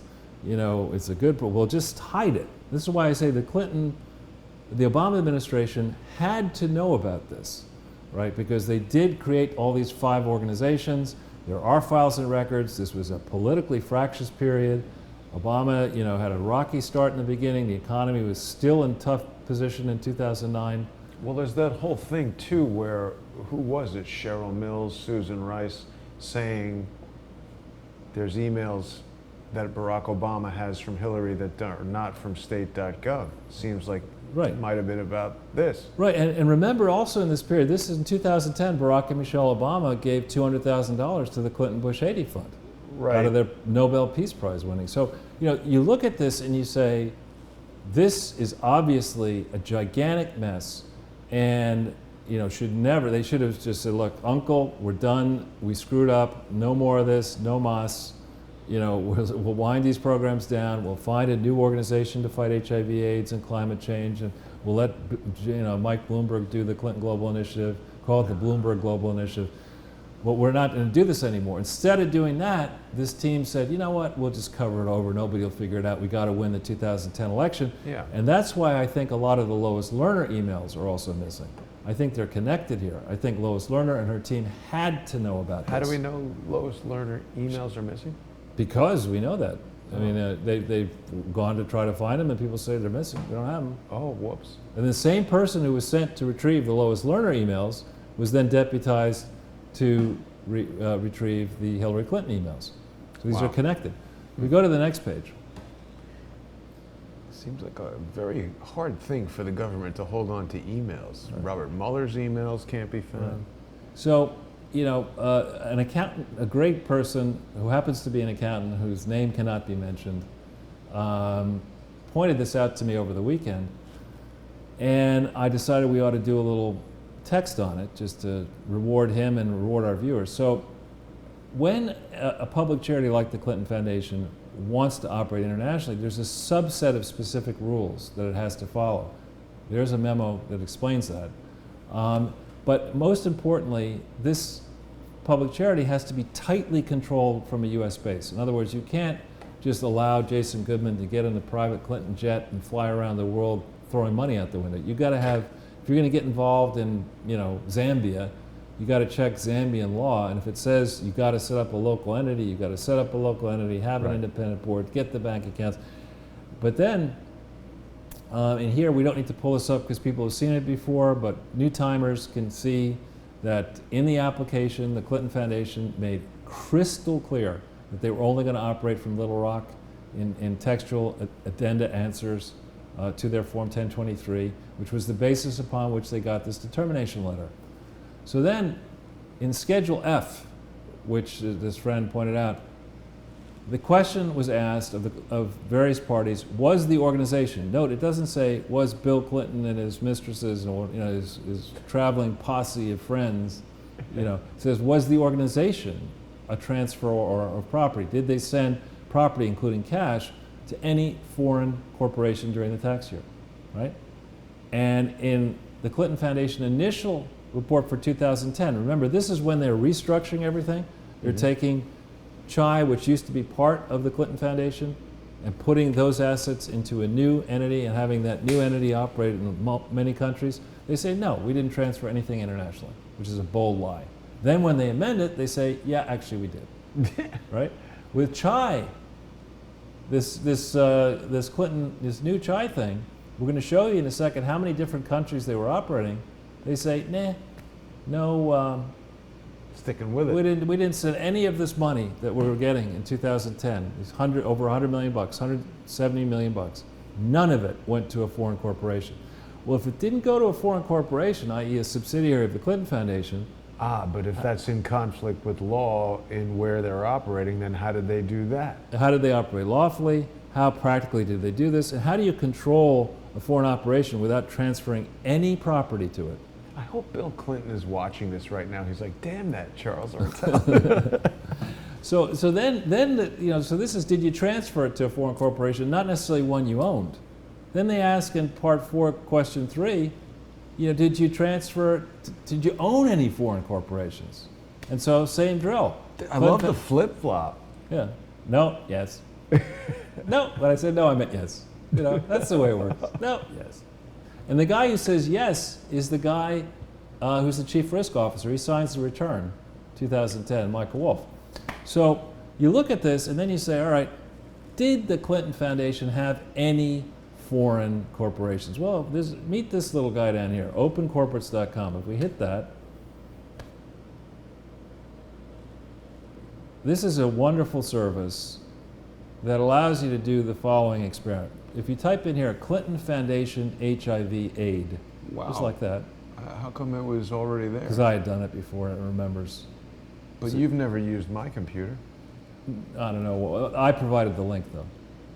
It's very strange. So if you hit the search thing, all right, here you have this thing. In Tanzania, they incorporated something with the wrong name. Clinton Foundation HIV aid, not AIDS, gets incorporated on July 9th, 2004, before they make the gift to NARA. Look at that. I mean, it's just the same thing again, changing the names. Right. That's the tried and true method of constantly changing the name. It's one of the simplest things, but yet it's effective. Right. And if you go back in now, just punch into this, Clinton and Foundation, and you'll see, search. Did I misspell it? No. What's the red? So you have all these, you'll see filter by jurisdiction. You've got two in India. You've got, you used to have one in South Africa. India. Here, show all. Yeah. South Africa, there's one in South Africa, one in Tanzania. If you hit the India. UK, hit the India one. The bar. And there you'll see that they set up one on May 10th, 2005, the Clinton Foundation HIV/AIDS Initiative with no comma, Inc., and then the William J. Clinton Foundation on the 27th of November, 2007. So what does the no comma indicate? Well, the real name of it is Clinton Foundation HIV/AIDS Initiative, comma, Inc., period. And so you learn, when I started out as a baby banker, that's what you're checking in the closing. You're checking. You want to make really sure that you're sending money, your good money, to the real company, not to some fake company that somebody creates in Uganda or Tanzania or Arkansas or elsewhere that is a way of just skiving off and stealing money. So when you see an enormously complicated operation like the Clinton Foundation having all of these fake name companies that are not right and not authorized, Mr. Hansen, you're not just the domestic chairman of AICPA, you're the chairman of the international version. You should, as much as you care about domestic fraud factors, warning signs, you should look at this and say, be horrified and say, like, how many fake William J. Clinton Foundations are there? Because there could well be. I think there's one in Gambia. I told you about that before when I saw an announcement for some raffle in Gambia where the winner would get the chance to jog on the beach with Bill Clinton. We saw that here. Yeah. And then I thought, well, is there a William J. Clinton Foundation in Gambia? not connected to the main one. Hmm. But so we go back into this. This is a very useful tool, and thank you for putting it together, Open Corporates. So again, it's a fixed and firm doctrine that a charitable organization has to be an organization. Mm. Okay, this Clinton Foundation is not an organization, it's a criminal enterprise. We go to the next page. Okay, so on the subject of cash, there are mandatory reports that have to be filled out. Okay? And here what you have is you have, what did I say here? Oh yeah, this is the 2009 990 filled out in 2010. This is the 2010 990 filled out in 2011 and 2015. And this is the 2010 990 for Chai. And it tells you country by country, where they indicate that they have bank accounts. Now, you can't, normally you cannot set up a bank account in a country Without a company. without having a company, and typically a local subsidiary of some foreign parent. Can you get a bank account if you're not a citizen of the place? Oftentimes very difficult. So we start with Australia and our friend Alexander Downer. Uh-huh. In the time frame 2009 and 2010, Australia was a major league contributor to the Clinton Foundation for HIV/AIDS work.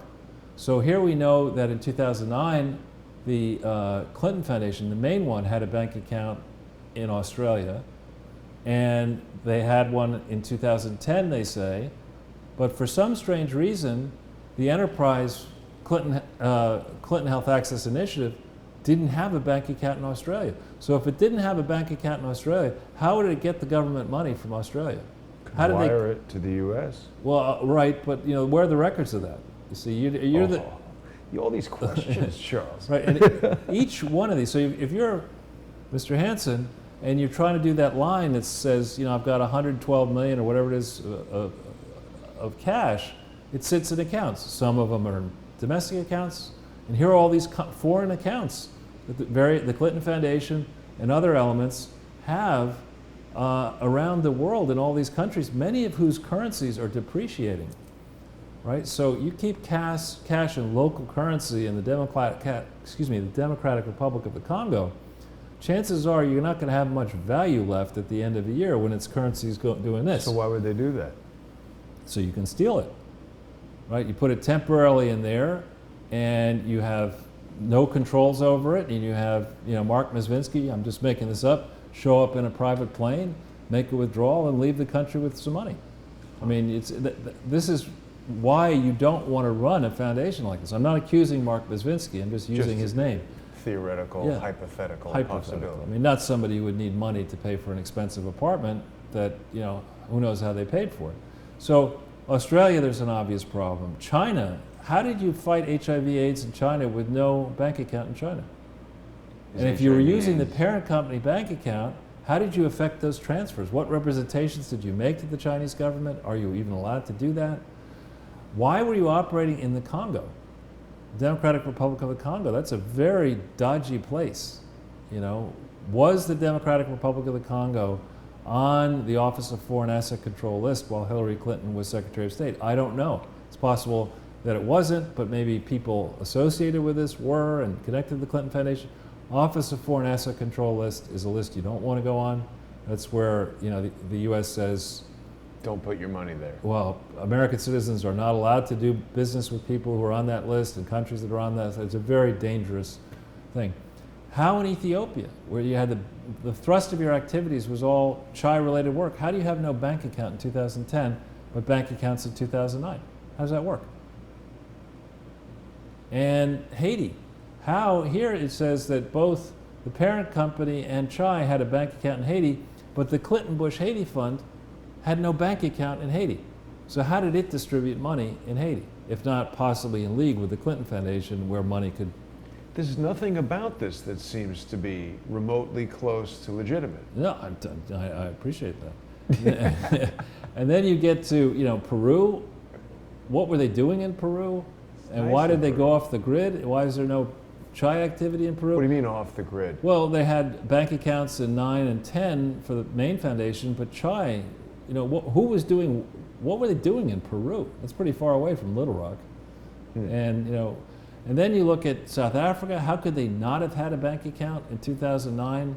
Suddenly they have them in 2010. Same for Swaziland. What were they doing with bank accounts in the United Kingdom? Were those monies properly consolidated? You notice that Sweden is not on this list by 2011. Why is that? Well, because they were putting their Swedish operations together, but they never list, I don't think, having a Swedish bank account when they clearly did. Right? They set up the Swedish subsidiary in 2011. Then at the very bottom here, I have a friend in the Bahamas who dispatched one of his people to check the records in the Bahamas, and by 2010, there was a Clinton Foundation in the Bahamas. There's no mention of a bank account for it. There's no mention of an office. Canada, we know from the Juicer stuff that they were very actively involved in Canada. So you look at this, and you could just say, I mean, Mr. Hansen, you got some splaining to do here. Yeah. So majorly, I mean, the first question for the Clintons would be, name all of the entities that you have any affiliation with in any capacity, in any country, in any legal jurisdiction, beginning October 23rd, 1997, through the present. Year by year by year, entity by entity by entity, bank account, and show me the tax forms that you filed declaring all of these bank accounts with the United States Treasury. Because this is just a country level. Probably within each country there are specific bank accounts, more than one for each country. So who was keeping track of this from Little Rock, Arkansas? Andrew Kessel. Okay, well, Andrew, I may not understand consolidation, but I do understand that you have no training to be a CFO. You're not a CPA. How are you controlling this? Where's the evidence that you made any effort to try to control this? So this sort of behavior, I would argue, it's not only fraud, it's reckless. It's a reckless, knowingly reckless pattern and practice of operating loosely controlled bandit charities around the world. So that's the magazine right there. Oh, that's what came up when I searched for Kessel. But anyway, if we go to the next slide. Yeah, forget Andrew Kessel. So, We'll show forget him him. another time. This is the final page. We'll go through this quickly. I honestly believe that, I wasn't a huge fan of Lindsey Graham until last week, or Susan Collins, but the two of them, I really think they distinguished themselves. They really rose. It was a profile and courage moment, and they really stood up and were counted. We've learned, and this is hot off the presses, this Daily Beast thing, the reason we're using that rather than the Wall Street Journal is that the Wall Street Journal has a paywall, and Daily Beast as yet does not. The Wall Street Journal has an extensive story purporting to claim that... I have it on PDF. We can look at it. Oh, can you put it up? Yeah.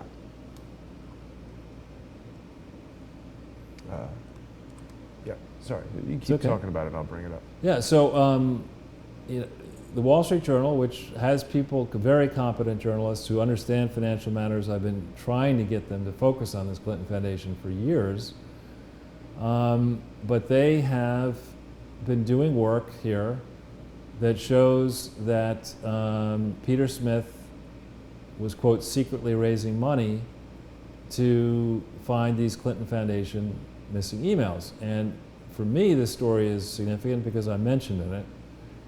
And the good people at the Wall Street Journal, I think, are now engaged trying to get to the bottom of what was really happening. What was Peter Smith doing? Why did he have alias email accounts? Well, the strangest thing, sorry for interrupting, that we did not know before, despite, I would say, at the moment right now, there's no one that's done more research or reporting on this Peter Smith death than Crowdsource the Truth and the collective individuals who have helped us.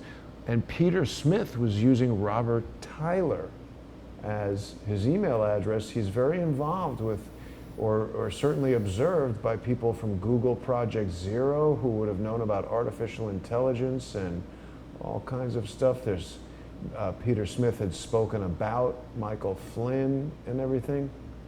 It's a big story. Yeah. So this is significant because the Russian collusion delusion To be done properly, one needs to investigate the relations among Clinton Foundation operatives, Clinton donors, and Russians, going all the way back to '92, to see clearly what has been going on here. This is not as simple as let's just pick up whether there are any relations between Donald Trump's people and Russians. This is about how globalists looted the former Soviet Union. Oh yeah. And how they enriched the Bush family in the process, and they enriched the Clinton family in the process. And that ties to 9/11. Could tie to 9/11 as well. Because apparently there were natural resource futures of some kind from the former Soviet Union that were transacted through Cantor Fitzgerald, and when it was destroyed, that had some impact on the SEC invoking its emergency powers for the first time ever to clear all these futures on September 12th. Do you recall anything about that? I don't. You brought it up before. I should look into it. But the significance, I think, for us, dealing primarily with Clinton Foundation stuff at the present, is that diving into what Peter Smith was doing, in as much as you want to dive into what Peter Smith was doing with me, what Peter Smith was doing with me was helping me decide who are people I should reach out to in journalism and various government offices around the world. And you know, I kept him pretty well briefed to the extent of my ability on all of the hard work I'd been doing. I met him in September of by phone in September of 2015. So from September of 2015 until the day before he died, I was in regular contact with him. Not every day, but you know, I checked. I have 1,082 emails. Wow, from him? No, to and from him. I would often send emails around and copy many people, so a lot of them are just informative stuff. But there are many emails to and from Peter Smith himself at 2 addresses or 3 addresses that he had, other than the Robert Tyler one. Yeah, that Robert Tyler one is new. It's good to see that the good folks at the Wall Street Journal, and this guy, Byron Tao, is a top person, and his colleagues are excellent people. And so the Daily Beast picked up on this. I would expect this will get a lot of traffic starting tomorrow. Yeah. And if we go to the next. Oh yeah, that was confusing me there. So, I mean, I promise you this, you will never see me dressed the way Bill Clinton is dressed in this photo. This is really rather risky. Worth a chuckle. You're not going to bust out your later hosen? No. No. Nice knees. Yeah. That's not happening. But here he's in Munich right now with Hillary. TMZ has that. My opening question is, are they coming back? Right, because they're trying to, they must be. And on this topic, apparently Hillary is headed to Queen's University Belfast in Northern Ireland. We got a notice from somebody who follows, and thank you for following us on Crowdsource the Truth, that this event is happening. She's going to get some award for being a heroine. Probably should be spelled without the E. And Queen's is a famous university. I was on a board in Ireland with the Vice Chancellor of Queen's. And to be fair to the Clintons, they did try to get good things done in Northern Ireland. For a time, it looked as if they were. But for Hillary at this point to be getting more prizes, I mean, give me a break. Other than most license plates banged out in prison. Yeah. Now, Donald Trump has made a great warning here in this Zero Hedge piece. Really worth reading, and it's smart. It's a simple message.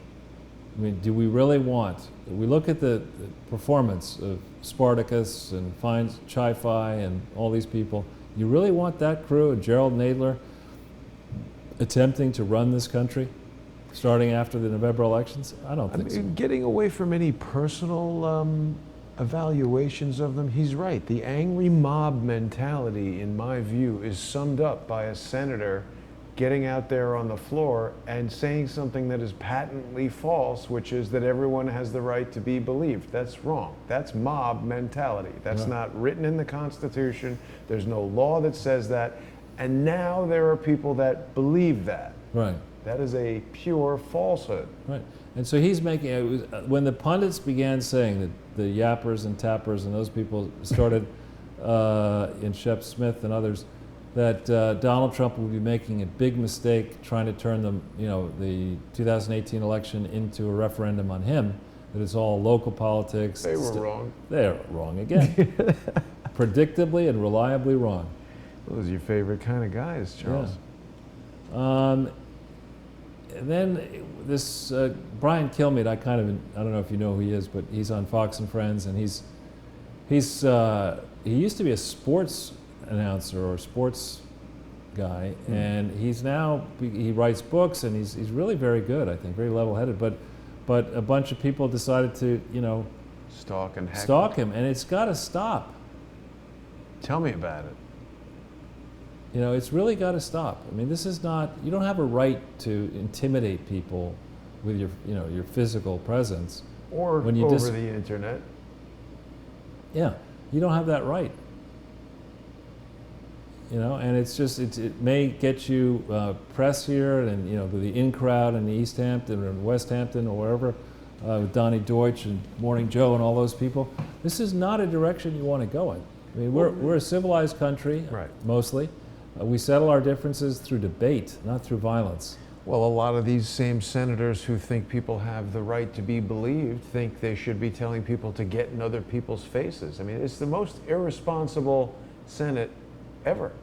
Yeah, and then you look at this. This is the Senate. I think is safe. It's going to be, I think, increasing conservative and Republican control. And I even think the House may well be safer than most assume. Here's this idiot, and he really is, in my view, an abrasive idiot. Nadler, saying, if we win, basically we're going to undo everything that Trump did. Right. And first of all, that's bogus. I mean, the House is just one chamber. He's not going to get anything across the Senate. So you can waste a lot of time for 2 years, but there's nothing really is going to happen. But also Trump is like getting North Korea to denuclearize and making better deals. They're going to undo all that? Right, yeah, and it's like, nobody wants you to do that. If you want to go rabble-rouse, why don't you run Brooklyn College Law School or something like that? But just don't waste a lot of airtime, trying to pretend that you can actually do any of this. And I think the more they argue they're going to do it, it's only going to end up being more of a motivating factor for voters to come out and vote Republican, frankly. I think you're right about that, Charles. And now at this moment, and I obviously wish Donald Trump continued good health and success, and I hope we don't have a market crash in the month of October or terrorist event.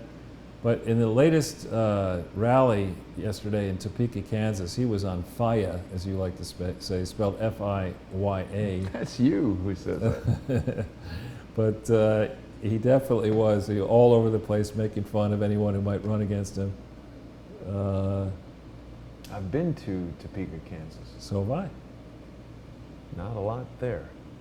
So anyway, Donald Trump is waxing eloquently about what might happen in 2020. I think if the election were tomorrow, it would be a landslide for him.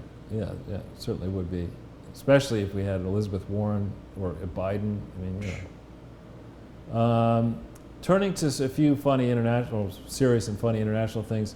This Brexit deal, the head of the EU is saying that it looks like it's going to happen. I mean, this was confusing to me because I thought that they decided that, already.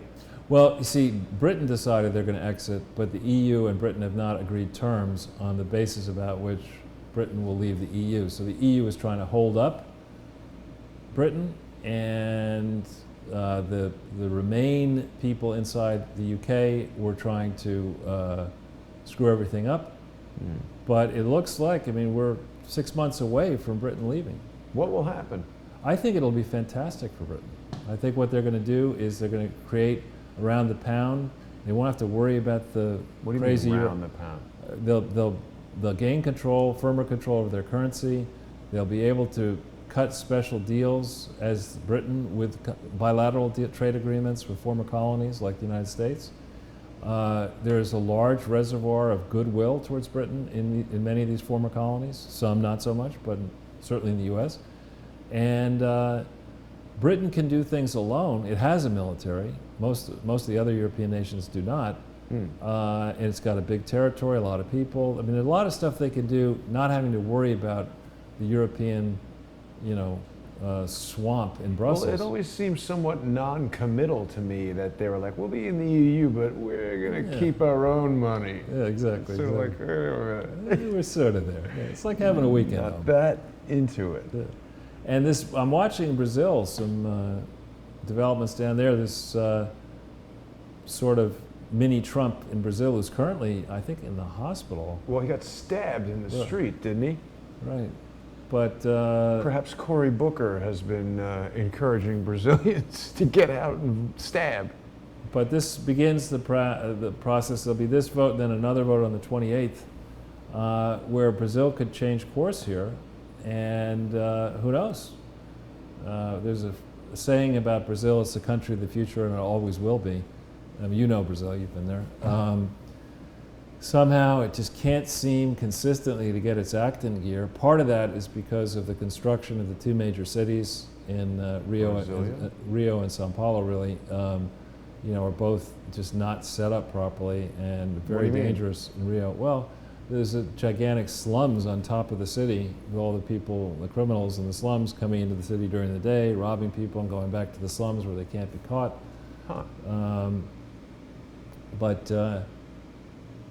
Big developments in Brazil. We'll see. I hope. My grandmother, a grandmother of mine, was Brazilian, and I have fond feelings for Brazil. So let's hope it gets turned around. Then we have this neon nettle. I wonder who they are actually. But here this is good news if this is true.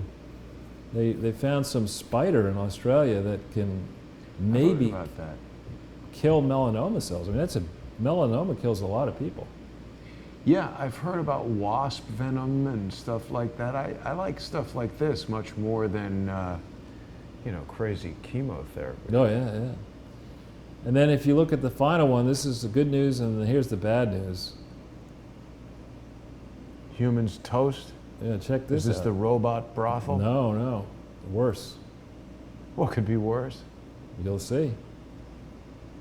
NASA is lying. Huge alien spacecraft spotted on ISIS live feeds. International Space Station.